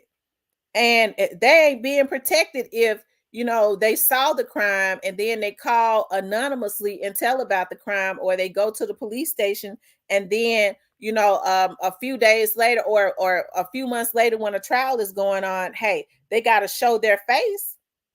You're right. They want the community to help them, but the community has to know 100% that they're going to be safe, because a lot of good people that would step in, I ain't talking about these people that are promoting where, you know, you can't be a snitch. I'm talking about a lot of good people that could step in. It's saying, well, listen, if I'm not going to be protected, I'm not going to put my family in that line of fire. And you can't blame them, because your obligation is to your family and to make sure that your family is protected. The law enforcement's obligation as it relates to their job is to make sure that the community is to protect and serve. So I mean, that's something that a lot of leaders need to come together and hold the police to the fire on that. Hey, there are a lot of citizens, everything that goes on in the community, hey, it's always the people in the community that see it and know what has happened. But if they're too scared to say anything, what's going to happen is the criminals and the people that's really doing these hardcore crimes are going to end up staying out on the streets, right? Because like Vanessa was saying, Vanessa, can you hear? Are you still on? Can you hear me, Vanessa? Yeah, I can hear you. You said that situation that happened with a young man, the red truck.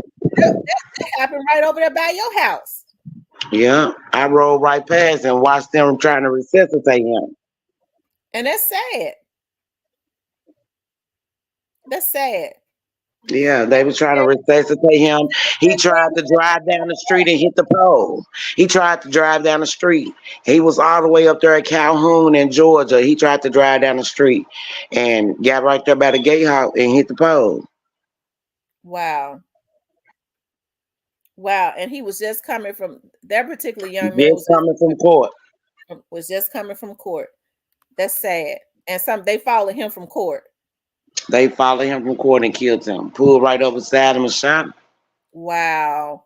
See, he coming from court, and I was, because they had it on video. I was like, dog, you know, they pulled right up on the side of him, and did he had? I was wondering if he had just did something, but some of his opposition spotted him in court and followed him. And once he hit that red light, they pulled up on the side of him and popped him up. And killed him. Yeah. That's sad. Now, as far as what happened to Antavius, where the young lady, his sister was in the car and the baby, I don't. That situation happened. That was still in the same area. I want to say happy birthday to Tamimi. Today is Tamimi birthday, y'all. Happy birthday, cuz. I hope he resting in peace. Yeah, happy birthday to Tamani. It hadn't even been a year yet, has it? It ain't even been a year yet. Oh wow. And now his other little cousin just died on his birthday. Oh wow. That's sad. Yeah. Mm. They haven't now the young man that hit up Tamani, he ain't out on bond, is he? Not No, yet. Nah. they didn't give him no bond because he was sitting in court looking Yeah. like he couldn't believe it. Yeah, he was still sitting in court. I believe the courts knew that it was gonna be something if they would have gave him bond and let him out. I knew they believed something was gonna happen to him. Oh wow. Happy birthday, positive vibes. She said we share the same birthday. You guys, the phone Man, line that's is so open. sweet. If you would like to call in, you could definitely call in. Even if your number is anonymous, you still need to be respectful. Okay. Call in, be respectful. Um, yeah, call in and be respectful. Make sure you guys hit the like button, like, share, and subscribe for me. I don't know how they ended up getting into my live stream, but they did. But whoever you are, I think that you're sick. I hope you die, and because it's been happening too long, I hope you flat out die. Okay, because sometimes you have to call stuff into the atmosphere when people are just too evil. They've been messing with my stuff for too long. I hope you flat out die. That's in the atmosphere while you hacking my stuff. I hope you have a damn heart attack and die, bitch. Um. Anyways, I'm still from South Memphis. Don't play with me. Y'all make sure you guys like, share, and subscribe. Okay, like, share, and subscribe. If you want to call in, y'all go ahead and call in. The lines is open. The lines is open.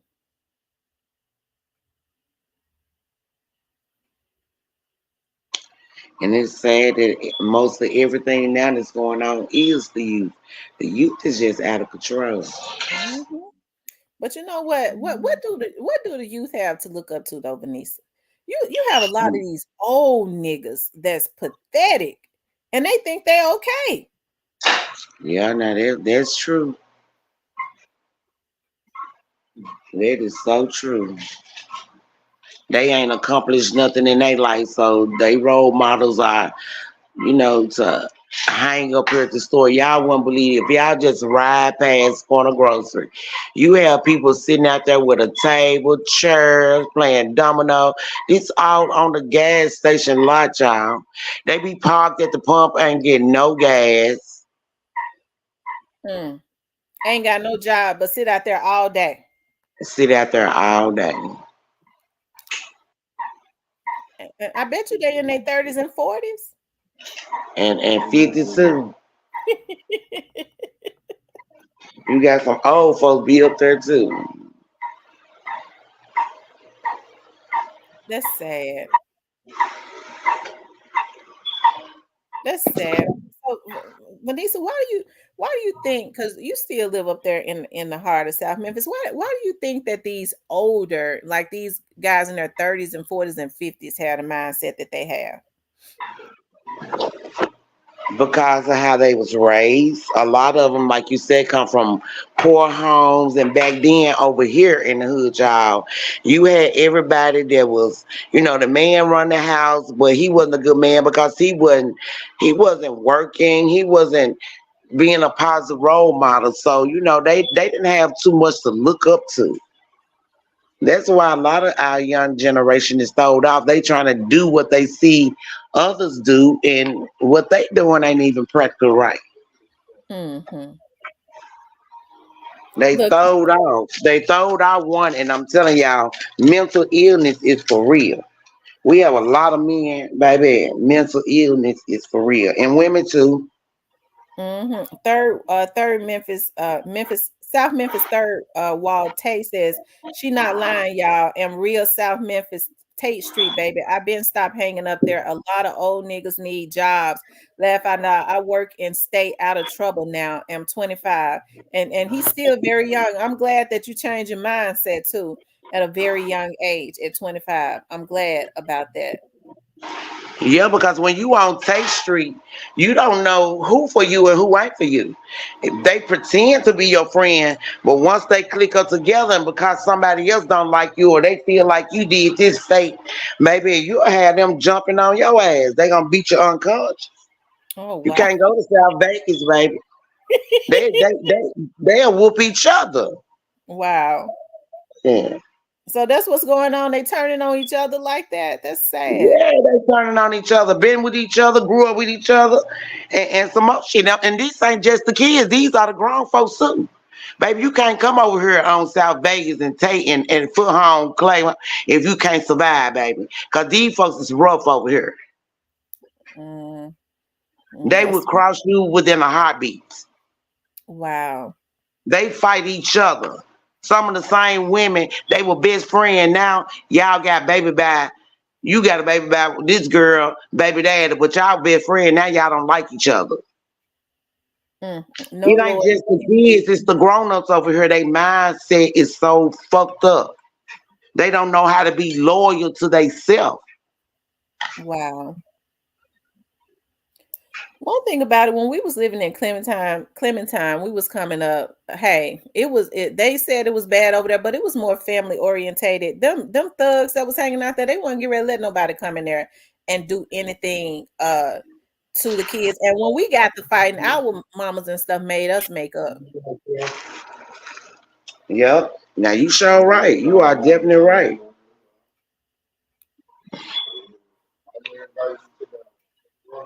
They said female backdoor. Yeah, like I said, a lot of the reasons why we see this whole culture the way that we see it, it's a lot of their mothers and stuff. These girls be on there twerking. Their mamas be on there next to them, encouraging them to twerk.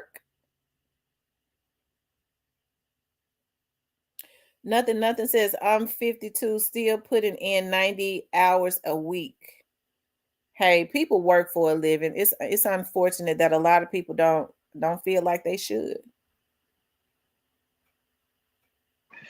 We got females over here from Tate Street that'll get on live and tell you how they had men taking care of them all their lives and they ain't never had a job.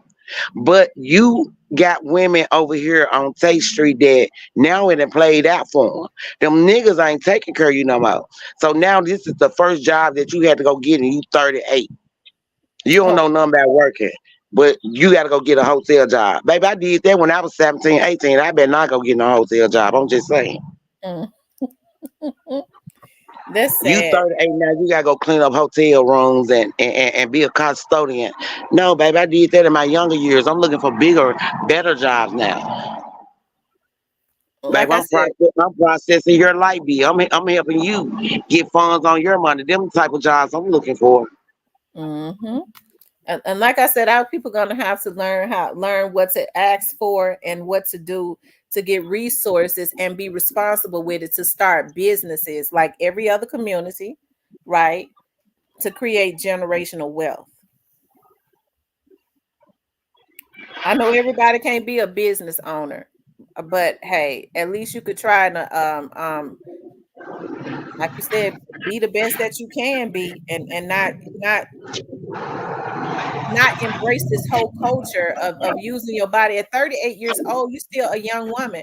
It's a damn shame when your body used up at 38 years old because you done had different men taking care of you. Not everybody done had you, and you got to go get a job. I mean, that's just too much right there.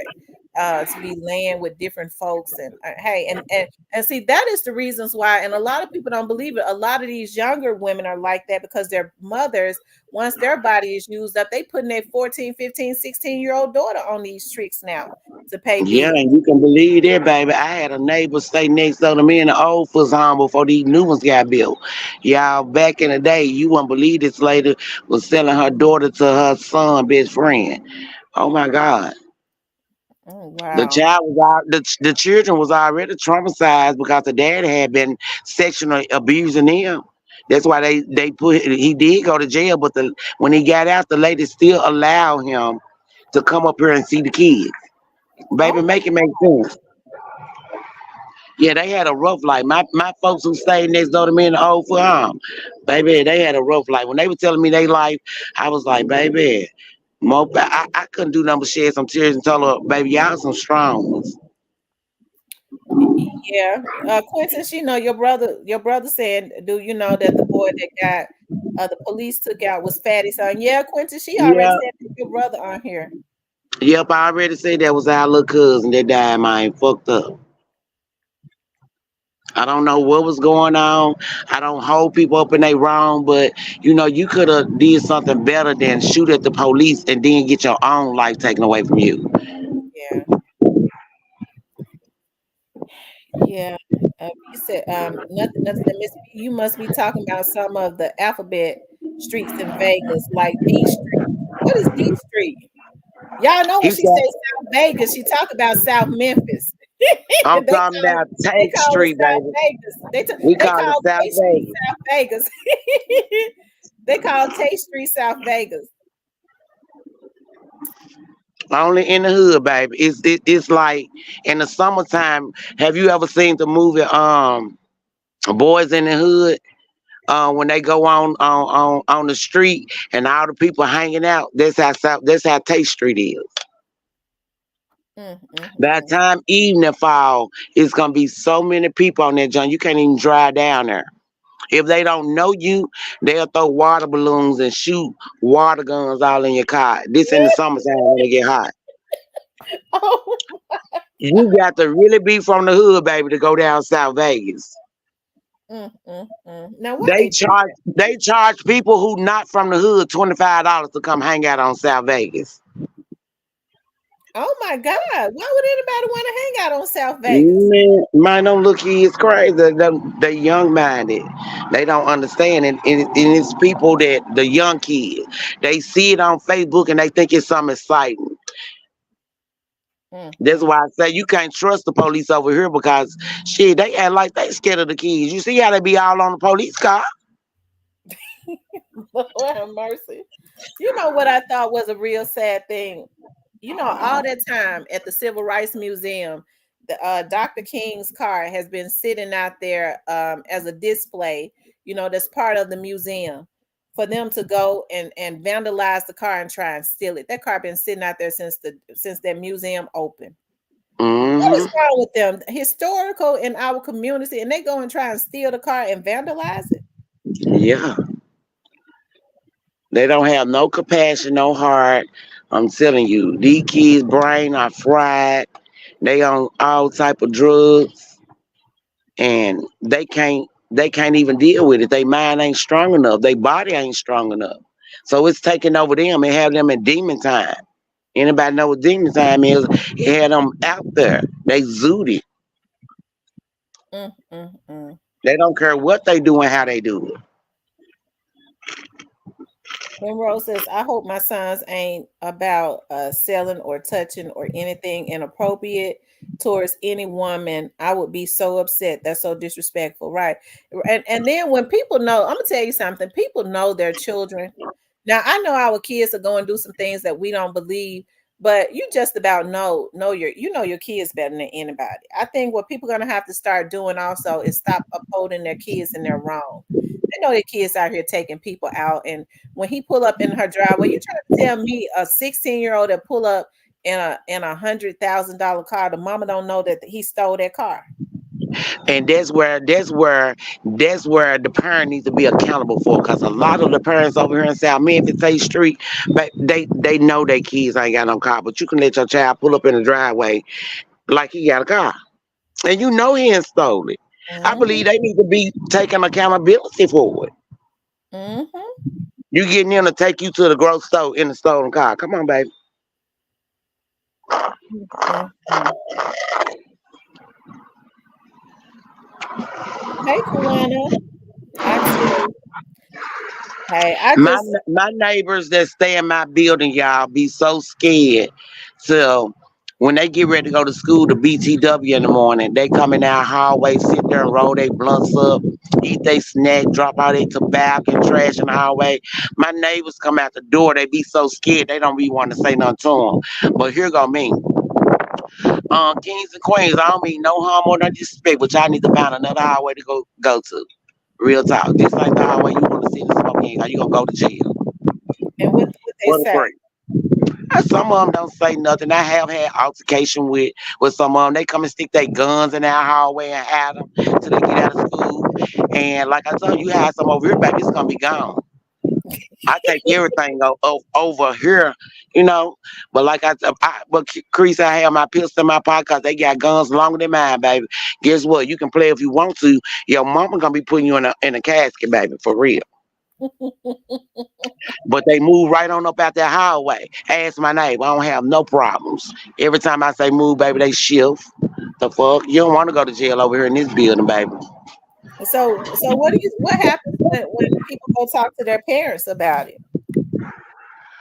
They don't go talk to their parent about it. They so grown they gonna handle it themselves. But I got into it with one young lady and I knew her mom and I got on Facebook and I contacted her mom. Cause I told her I don't play with other folks' children. So by me knowing you, I'm gonna contact you first. Cause when I snatch her, I ain't gonna have no problem dragging her little ass like she grown. Cause that's what she act like. But when her mama came, her mama told her, baby, whatever the fuck she say, you better act like you understand it and get the moving. Put some spice up on it. Don't sit in this later highway. You don't even stay over here. She got on her. But in the same token, I didn't understand why you drop her off over here every morning. You know this ain't what she stay here. Why you dropping her off? That's what I had to ask her. But I pulled her over to the side, away from her child, because I didn't want her to think I'm trying to, because baby, we grown. So we going to talk like grown ladies. I'm trying to figure out why do you drop her off over here every day? And you know this is not where she staying. You are so right. But I be dropping her off right here with her friends. But I didn't know if they was harassing y'all. I said, yeah, that's what they do when you drop them off. They harassing us. Wow. Georgette, Dorsey says, condolences to you and your family, Vanessa. This is so sad and the truth. And these children are our future, right? But if we don't get some order in our community, it ain't gonna be no future because all of these young people lives they going to the grave too early. These folks ain't living to be 30 years old. Sure not. Thank you so much, Ella. Thank you so much. I really appreciate that. Kevin Because says, it's very sad. I know my cousin is going through hell right now. yeah, I hate that. That's so sad. That's so sad. And that's another thing, we got to teach the young adults and us, I guess some of the older ones too. If the police pull you over, even if you feel like, well, why they pull me over? Listen, you're gonna have to comply and deal with it. We're gonna have to teach them how to deal with that and be proactive as far as filing complaints and things of that nature. But to say, well, that they pulled me over and I wasn't doing nothing, so I drugged the police. That's unacceptable. Exactly. But Creasy, another thing is that sometimes when these kids getting pulled over, they be so full of whatever they own, so their mind is not operating correctly. Yeah. They don't think before whatever they do. They just do it. That's sad. And That's I why hate that, it does goes back to what one of the people that said that the kids don't have nothing here to do. They don't have no jobs. We got our youth just sitting around trying to find something to do. So when they try to find something to do, they not finding the right thing to do. They getting in trouble because there's nothing here to do. Y'all don't have no jobs for these kids. No, they don't. I remember we used to have summer jobs. Yeah. And that is Yeah, what the but city had provided. That is what the city had provided for us, But on you remember the city? You remember the city was on the news because at one point in time they had the kids working and they didn't even pay them. Sure did. Sure did. Yeah, I had them Lucia on there. says that they do have those summer programs and cadet programs, but they rather steal. They're gonna have to start going and putting, because see what they'll do is they'll put it on the sites and say, well, we got summer jobs. I mean, I think they're gonna have to start having people to go to the communities and putting it Go up. to the schools. They need to go to the schools. They're gonna have to start going to the schools. Hey, It's not what you do, it's how you do it. A lot of people is not sitting at home, their kids on the internet and playing, they on these games. A lot of kids on the games and they ain't on the internet searching for no online. They need to advertise that more better. They need to put it out there more better. Yeah, they do. And the parents are gonna have to start and getting the parents involved too. Yeah, because a lot of our parents over here is messed up, baby. I feel sorry for a lot of women over here. And I just feel sorry for them because they wasn't raised. You understand what I'm saying? Yeah. They wasn't raised. They don't know, and they act like they don't want to know. When you get to a certain point and you act like you don't want to know, you just you stuck where you at. You ain't about trying to get better. I agree. I don't know what. Hey, it has to be. If people are not being proactive in our community as far as the leaders and things of that nature, it's time to change out the leaders. Our community is going to have to stop being creatures of habit. And I'm serious. We got to stop being creatures of habit. And that is consistently, we got to stop voting based on party. Well, I'm a Democrat, so I got to vote for a Democrat. We can't do that. We got to stop voting based on race. Just because a person looks like you don't mean that they're going to do you right. And we got to stop voting based on name recognition. Just because we recognize a person's name.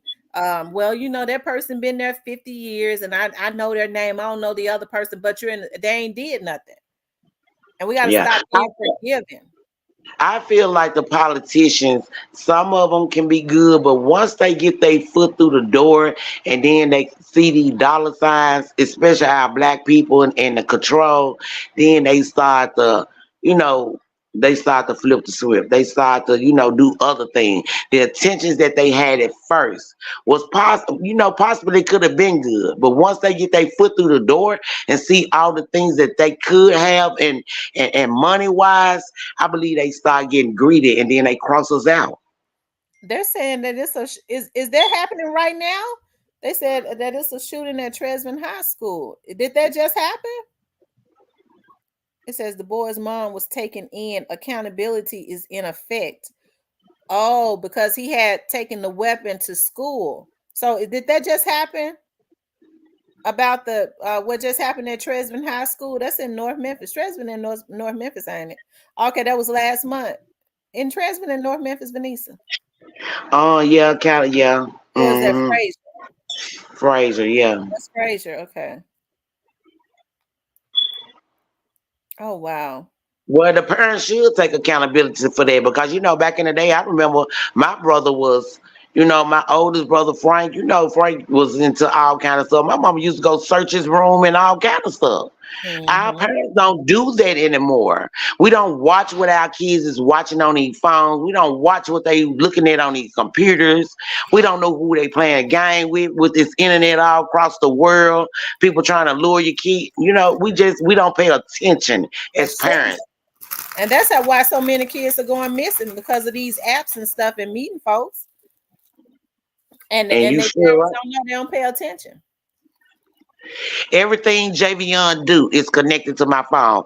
I don't care when he spends some on Cash App. Everything he look at, it comes to my phone. I got it set up like that. It's not what you do, it's how you do it. And that's the way it should Every be. site You have he so go many on, it's parents gonna now, pop up. they don't go in their children's room. Well, I don't go in their room because I don't want to invade their privacy. What are you talking about? Yeah. You don't get no privacy in here, baby. No paying bills. The only privacy they need is when they're in their restroom sitting on the toilet. They In can the close the toilet. Exactly.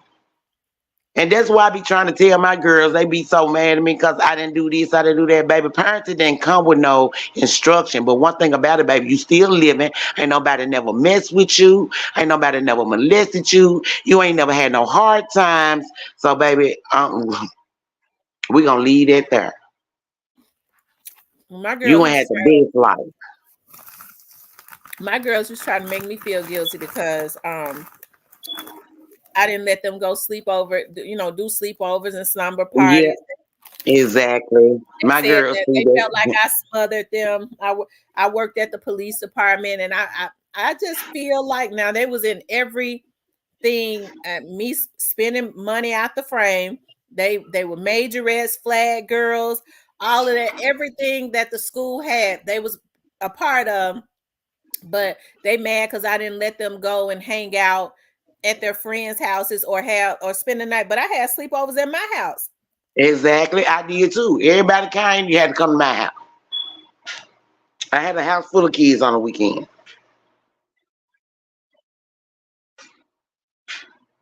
So my oldest daughter, since she had her baby, she just started to say, you know what, mama? I'm so glad you did it like you did it. Things are so bad now. I said, uh-huh. And if I had to do it over again, I'd do it the same way. What you said, I wouldn't change nothing. They ain't had the best life. Y'all done more than, we stayed over here in the project and y'all was the only kid who went to Walt Disney World. Y'all was the only kid had cars at 16 years old. Mm-hmm. So I'm glad that I did it like I did it because guess what? Ain't neither one of y'all in jail. Y'all got good jobs and y'all able to take care of yourself. I was telling them one day that even when we was growing up, your house was the only house that I was allowed to spend the night at because of how Yeah. strict your mama was. Yeah. Yes, ma'am. And your house was the only house I can go. I used to catch, and when y'all moved, I had to catch the bus down there to y'all house. Sure did. I mean, we did our thing, but we weren't too bad. Mm-mm.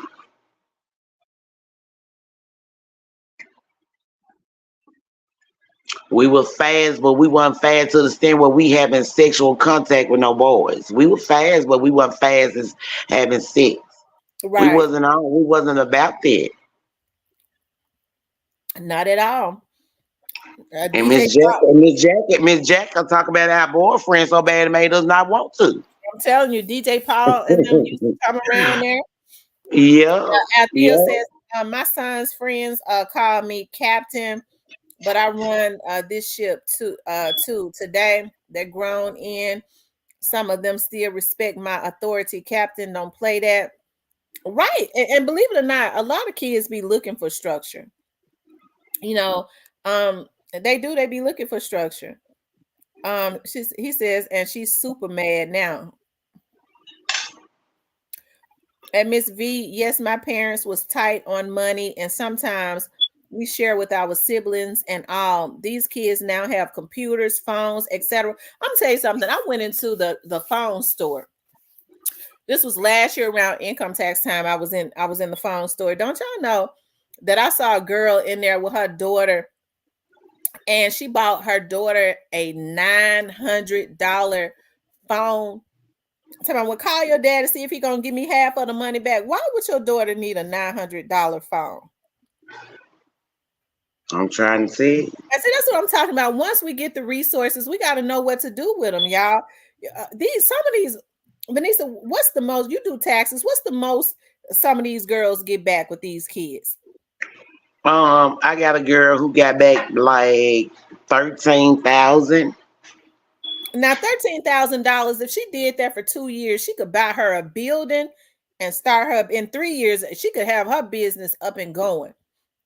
Imagine if she saved her money like that. And that's why I say when they get this money, when we get the resources, we got to know what to do with it. Instead, they go pay $1,000 for phones. They gone out of town with a man they hadn't seen in a whole year.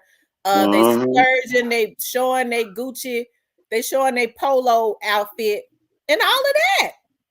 I got a customer like that right now. And now that all her money gone, she crying on Facebook because the man is gone.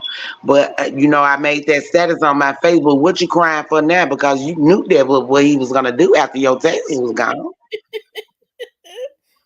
I'm just Are they saying. crazy enough? They still. I thought that people had gotten enough of that where they give. I thought all the women knew that trick. Giving the man the money to go flip their taxes. I didn't even think that was still going on. Baby, this still go on to this day, baby. We can make this amount of money. I can do this for you. Baby, you could have brought your money to me and let me flip it for you. You would have had a better chance of getting something back than messing with your nigga. Cause I'm just saying. This one of my tax customers went and bought a car and she can't even drive. The nigga has been late dropping you out, picking you up and some more, baby. Make it make sense. Why would you go buy a car you can't drive? You think that nigga care about picking you up on time? Now he really ain't coming home at night. He been staying out now. Normally he'll come home every night because he ain't got no car. But you done bought a car now, he don't even come home. You don't know how you gonna get to work. Baby, you better Uber you a ride. You just got 13,000.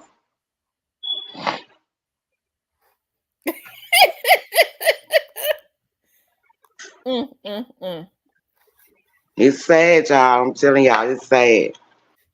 A lot of these young girls is really catching it. A lot of these older ladies is catching it too. They said, right, driving to school. He had a good job. Was a sweetheart. It says they never should have changed the gun laws. I agree. He says, I moved my motorhome van for 5 years. Now I'm up. Sacrifice must be made. That's true. That's true. Like I said, you get $13,000 for 2 years in a row. You put that money up. I mean, you went without it the whole year, anyways. You put that money up, save for 2 years. You got what, $26,000. You could go get you a building. You could buy the supply. You could start your bid. You could start it with $13,000. Now they come up with all the things that they wanted, and then they come up with all the things that they need, because all the things that they want, they gonna go get that first. All the things that they want. Then they come up with all the things that they need. And then by the time they get all the things that they need that you ain't gonna take care of, and it's broken, and then your money gone, because you're trying to do all this extra. Buying, like you said, buying Chanel. Baby, I don't even have to have name brand. I shop at Burlington's. Me too. Or TJ Maxx or Marshalls. Man, what you said? A lot of people be talking about, I shop at Macy's and Dealers. Don't they know that Burlington, Marshalls, and TJ Maxx was originated because they buy the overstock stuff from Macy's and Dealers, and they sell it at a way lower price. They just get all of the overstock stuff or the old stuff that Macy's and them didn't sell. That's why you can go in there and get the same perfumes and stuff, right? Yeah. For way cheaper. And a lot of people hollering about, I shop at Dealers and Macy's and this and that and that. But when you get through shopping at Dealer and Macy's, who you going to let see it? Because you ain't got no job. You going to stand on the block in a Macy's and a Dealer's outfit? Make it make sense. You want to go buy all this name brand stuff to stand on the block and look fresh, and you ain't getting $1. You ain't got no income coming in. But you're going to be at Throw Some More Thursday trying to get them shaking your ass for them dollars they throwing.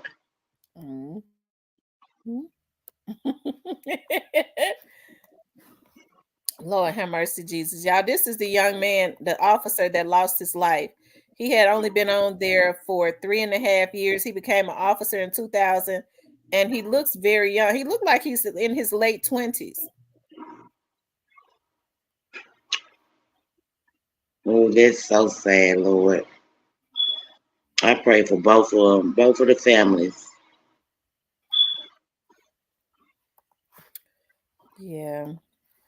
He says, I took my taxes stack up, went from 10,000 and I'm at 22,000 now. You know what motivated me to save besides my children listening to Doss music, right? Save your money. Stop going and spending all of your money as soon as you get it. And on what? You have everything. Like I think of like we're emotional spenders. I had to stop myself from doing that. I'd be stressed out so much, working so much. I felt like when I got a free day, I was supposed to go in every store and get everything I wanted. Until now, I got so much stuff, I don't know what to do with it. And for what? Yeah, What I yeah, mean, why? that's me. That's me. I got so many shoes, crazy shoes I ain't never worn. I said I need to just really stop shopping. I got a shopping addiction. I really do. Me too. You know, shoes, candles, washing powder. It had gotten Yeah. so bad, like you don't see the boxed washing powder anymore. You see the liquid washing powder. I walked into Big Mhm. Lots one day. I was like, "Ooh, they got boxed washing powder." I was like, they normally, I don't see a lot of boxed washing powder. I was like, okay, it's just a mental thing. I was like, okay, I need to get all of this washing powder, and I bought Yeah, all of the I boxed love it. powder washing powder off of the shelf. When I got home, I was like, dog, I just spent like over $400. Why did I do that for? Like, I got all of that liquid washing powder, Tide and Gain and stuff in there. But that's the reasons why we have to, like, I kept doing that. I was like, dog, I was going into stores. I'm going to go in here and get this before I know I come out of Walmart. I spent $396. I go to another Yeah. store, I go into Marshalls, I done spent 400 and something dollars. I'm stopping at dealers. I just want to see what kind of shoes they got. I'm getting 2 pairs of shoes. I done spent almost $400. All of that almost in one day. We have to be very careful. And then you get all those shoes in there. I was such an emotional spender at one time because I think I had a brain fog. I was working so much. When I would go over to my studio and look in the closet, I was like, dog, that's the same shoe I just bought. Like I was buying shoes twice. Mhm. I Great did men that. I the did that when I just went in Walmart, and I went in there just for this one little thing. Went in there and bought all the Calgon, Take Me Away. You know, I love my bubble bath, my milk baths. I said, let me get this because everybody don't sell it. I bought all the Calgon, Take Me Away on the shelf. wow. Lord have mercy. So Witty says, girl, my pocketbook was $80, but I wanted it. Hero Fix TV said I made $100,000 last year reselling on eBay. Sell that stuff. You right. That's wow. He said he made Man, 100,000 reselling.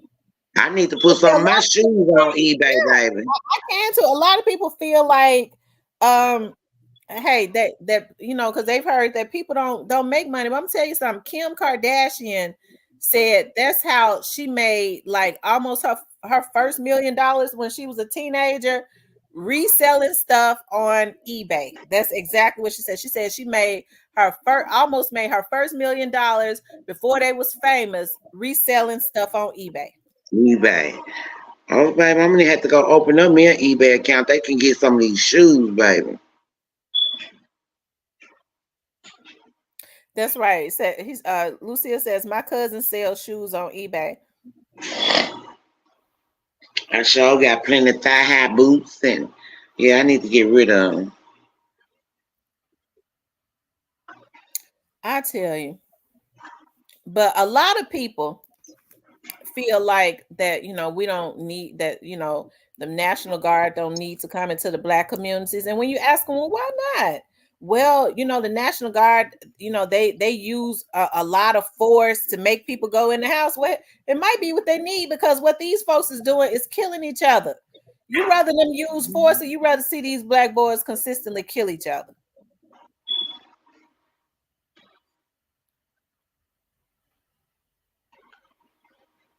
That's what the government want. They want them to kill each other, doing exactly what they want them to do.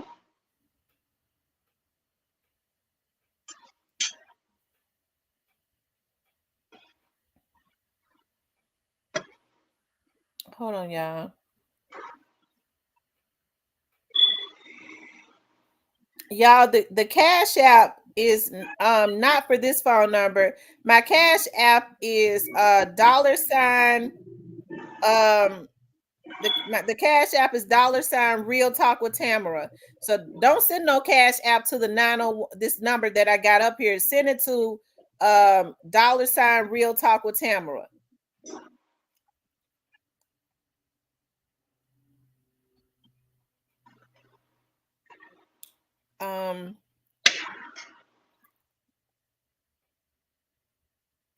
Wow.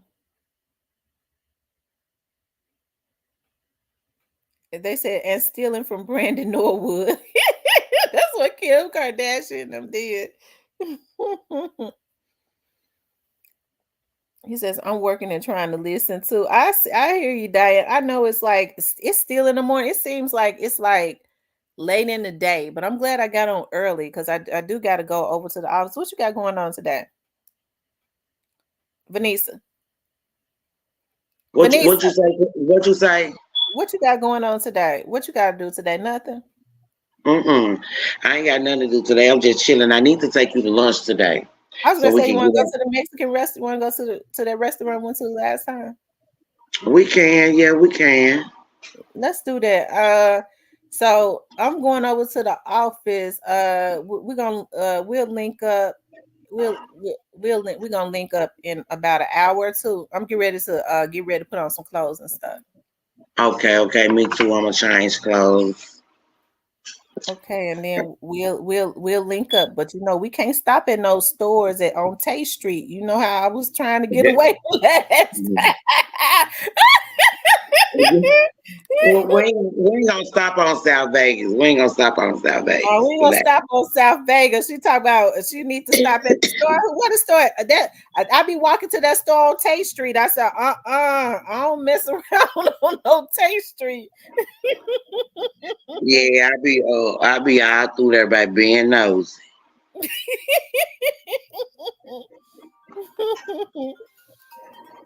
Okay, you guys, I really have appreciated you guys tuning in. Make sure you guys please like, share, and say. They said keep your head on swivel. Look, Vanessa, don't be worried about it. I be paranoid. I promise you, they don't want no smoke from me because they said them boo is crazy. I said, but yeah, baby, because I ain't like the rest of them, baby. I'm a different breed. But y'all related to almost everybody in South Memphis. Y'all almost all related. Yeah, my family is practically, we have a big family, y'all. When I say I wouldn't even never thought that was my cousin's, son that got killed. I would have never thought that.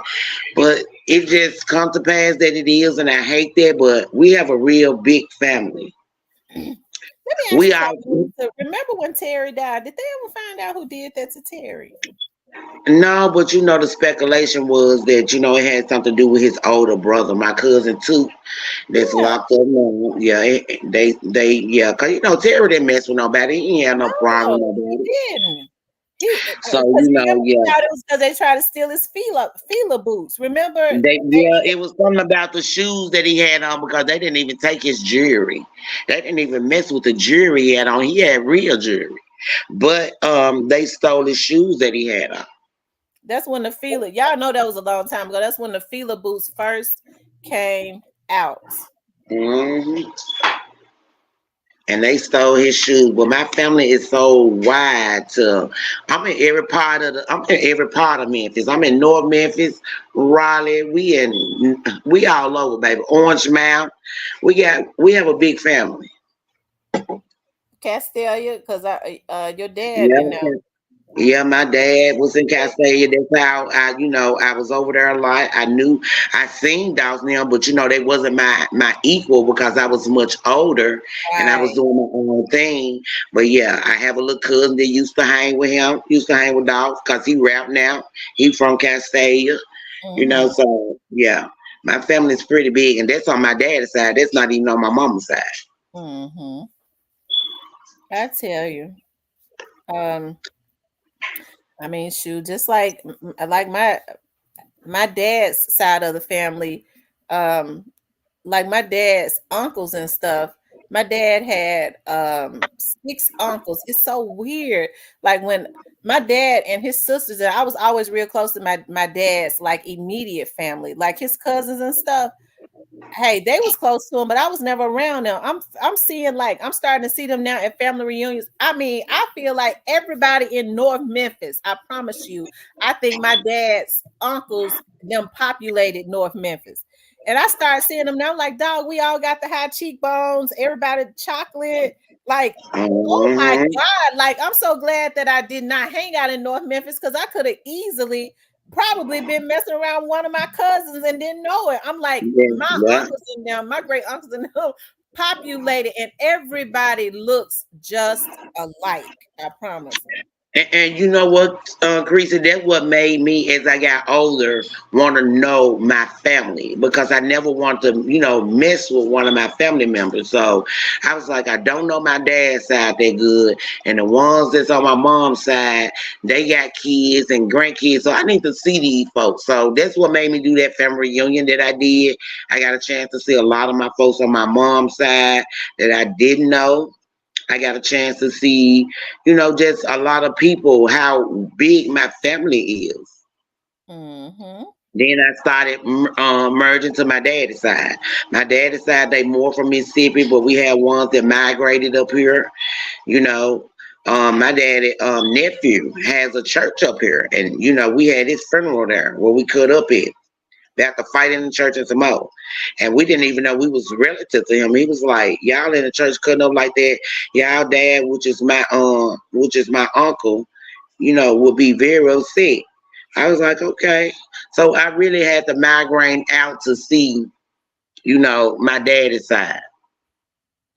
You know what? I didn't even know until a family reunion. Like my dad's uncle, that April Thompson is my dad. You know, the news lady on Channel 3, my dad's Yeah, first yeah. cousin. And so it's my dad's first cousin. And so when I look at April Thompson and I look at my dad's sisters and stuff, I'm like, dog, like everybody definitely, favors Looks him. alike. Yeah, Yeah. that thick hair. I mean, if you think about like all of my dad's relatives, and it comes from like my granddaddy's side because they migrated from some parts of Tennessee and they all moved to North Memphis. It was like I said, 5, 6 brothers, and they had a lot of children, got a lot of grandchildren. And when you start seeing them at family reunions, you go, dog, we all got that fat face, and everybody got real thick curly hair. It's like it's just everybody chocolate. It's like it's just I'm like, wow, Lord have mercy. Yeah. Robert Chapman says, that's a hood here in Virginia where I live called Mayfield, and everybody is related in that neighborhood. I remember when you started having your kids, my sister my sister was like, Vanessa kids look polar bears, and they did. They had that thick hair, especially Brianna, that thick extra. Brianna's hair was exactly like your hair as far as being real, real thick and long and stuff. And she bald headed now, but that's my jump out right there. Out of all my kids, she's the only one that I have to worry about because she's more of her daddy's side. She more them. I be dreading to get that phone call like, Brianna over here fighting. Such she love to fight. She's a fighter. She ain't let nothing ride. My daughter had an accident, and the lady who hit my daughter, my 21-year-old, she drove off. We at the scene of the crime. Me, Brianna Perry, my cousins, all of us there. We trying to check on Bernicia. Brianna gone to see because somebody was there. Said the lady drove off, but I can show you where she went to. So this lady showed Brianna where the lady's at. And Brianna went over there trying to fight this lady. Like, why would you leave my sister? You could have, you could have. My baby was highly upset. So she's my jump out. So I had to really be cautious about her. I tried to Why tell she her to bald stop. headed? Why is she bald? Brianna had a lot. She had the same kind of hair you had. Well, her hair is still long and it's still thick, but like, she does a lot of stuff to her hair now that she do hair. She do braids and she wear these wigs. She make wigs. Brianna, Robin and really took her on her wing. She did a thing with Brianna, so she Yeah. doing her now. Robin does a really good job. I'm gonna get Robin to make me a wig. I think Robin does really good. I like how she does stuff. Well, yeah, she showed Brianna how to make wigs. So Brianna work in the shop with her on the weekends, and she braid down and Robin install the wigs. Or sometimes Brianna make the wig, and they come and get it installed. But yeah, she took Brianna on her wig. She did her thing. My baby braiding and everything. Well, I'm glad to hear that. But I'm getting ready to jump in the shower and stuff so we can meet for lunch. And Okay, okay. Well, you want we'll talk about it. If you want me to come and get you, I will. So okay, I got well, either I can meet you out. I'm in a ride today. okay, all right. Well, we get ready to touch bases, but I want you guys to please like, share, and subscribe. If you would like to support the channel, you can definitely support the channel via Cash App. I want you guys, I want you guys to know how much I appreciate you so much. All of the people that truly support the channel, to the people I was saying, I hope you die and stuff. I ask God to forgive me for saying that, but I hope God do something to you, but I not necessarily kill you. Okay, I hope He whoop your ass cat raggedy. Okay, for consistently messing with me, cramp your fingers up or something, give you arthritis in the fingers or whatever. But I truly appreciate you guys. I truly appreciate you guys so much for tuning into the to channel. Hey, I want to see everybody do well on their channels as always. Hey, everybody do their thing. I've always been like that. I want to see everybody do well, and I wish everybody success on in their endeavors and on their channels. Okay, but make sure you guys please like, share, and subscribe. Shout out to Vanessa for coming up and co-hosting the show with me today. Vanessa, aka my best friend. We've been best friends for we've been best friends for 40 years. Okay, but anyways, I love you guys. I'll talk with you later.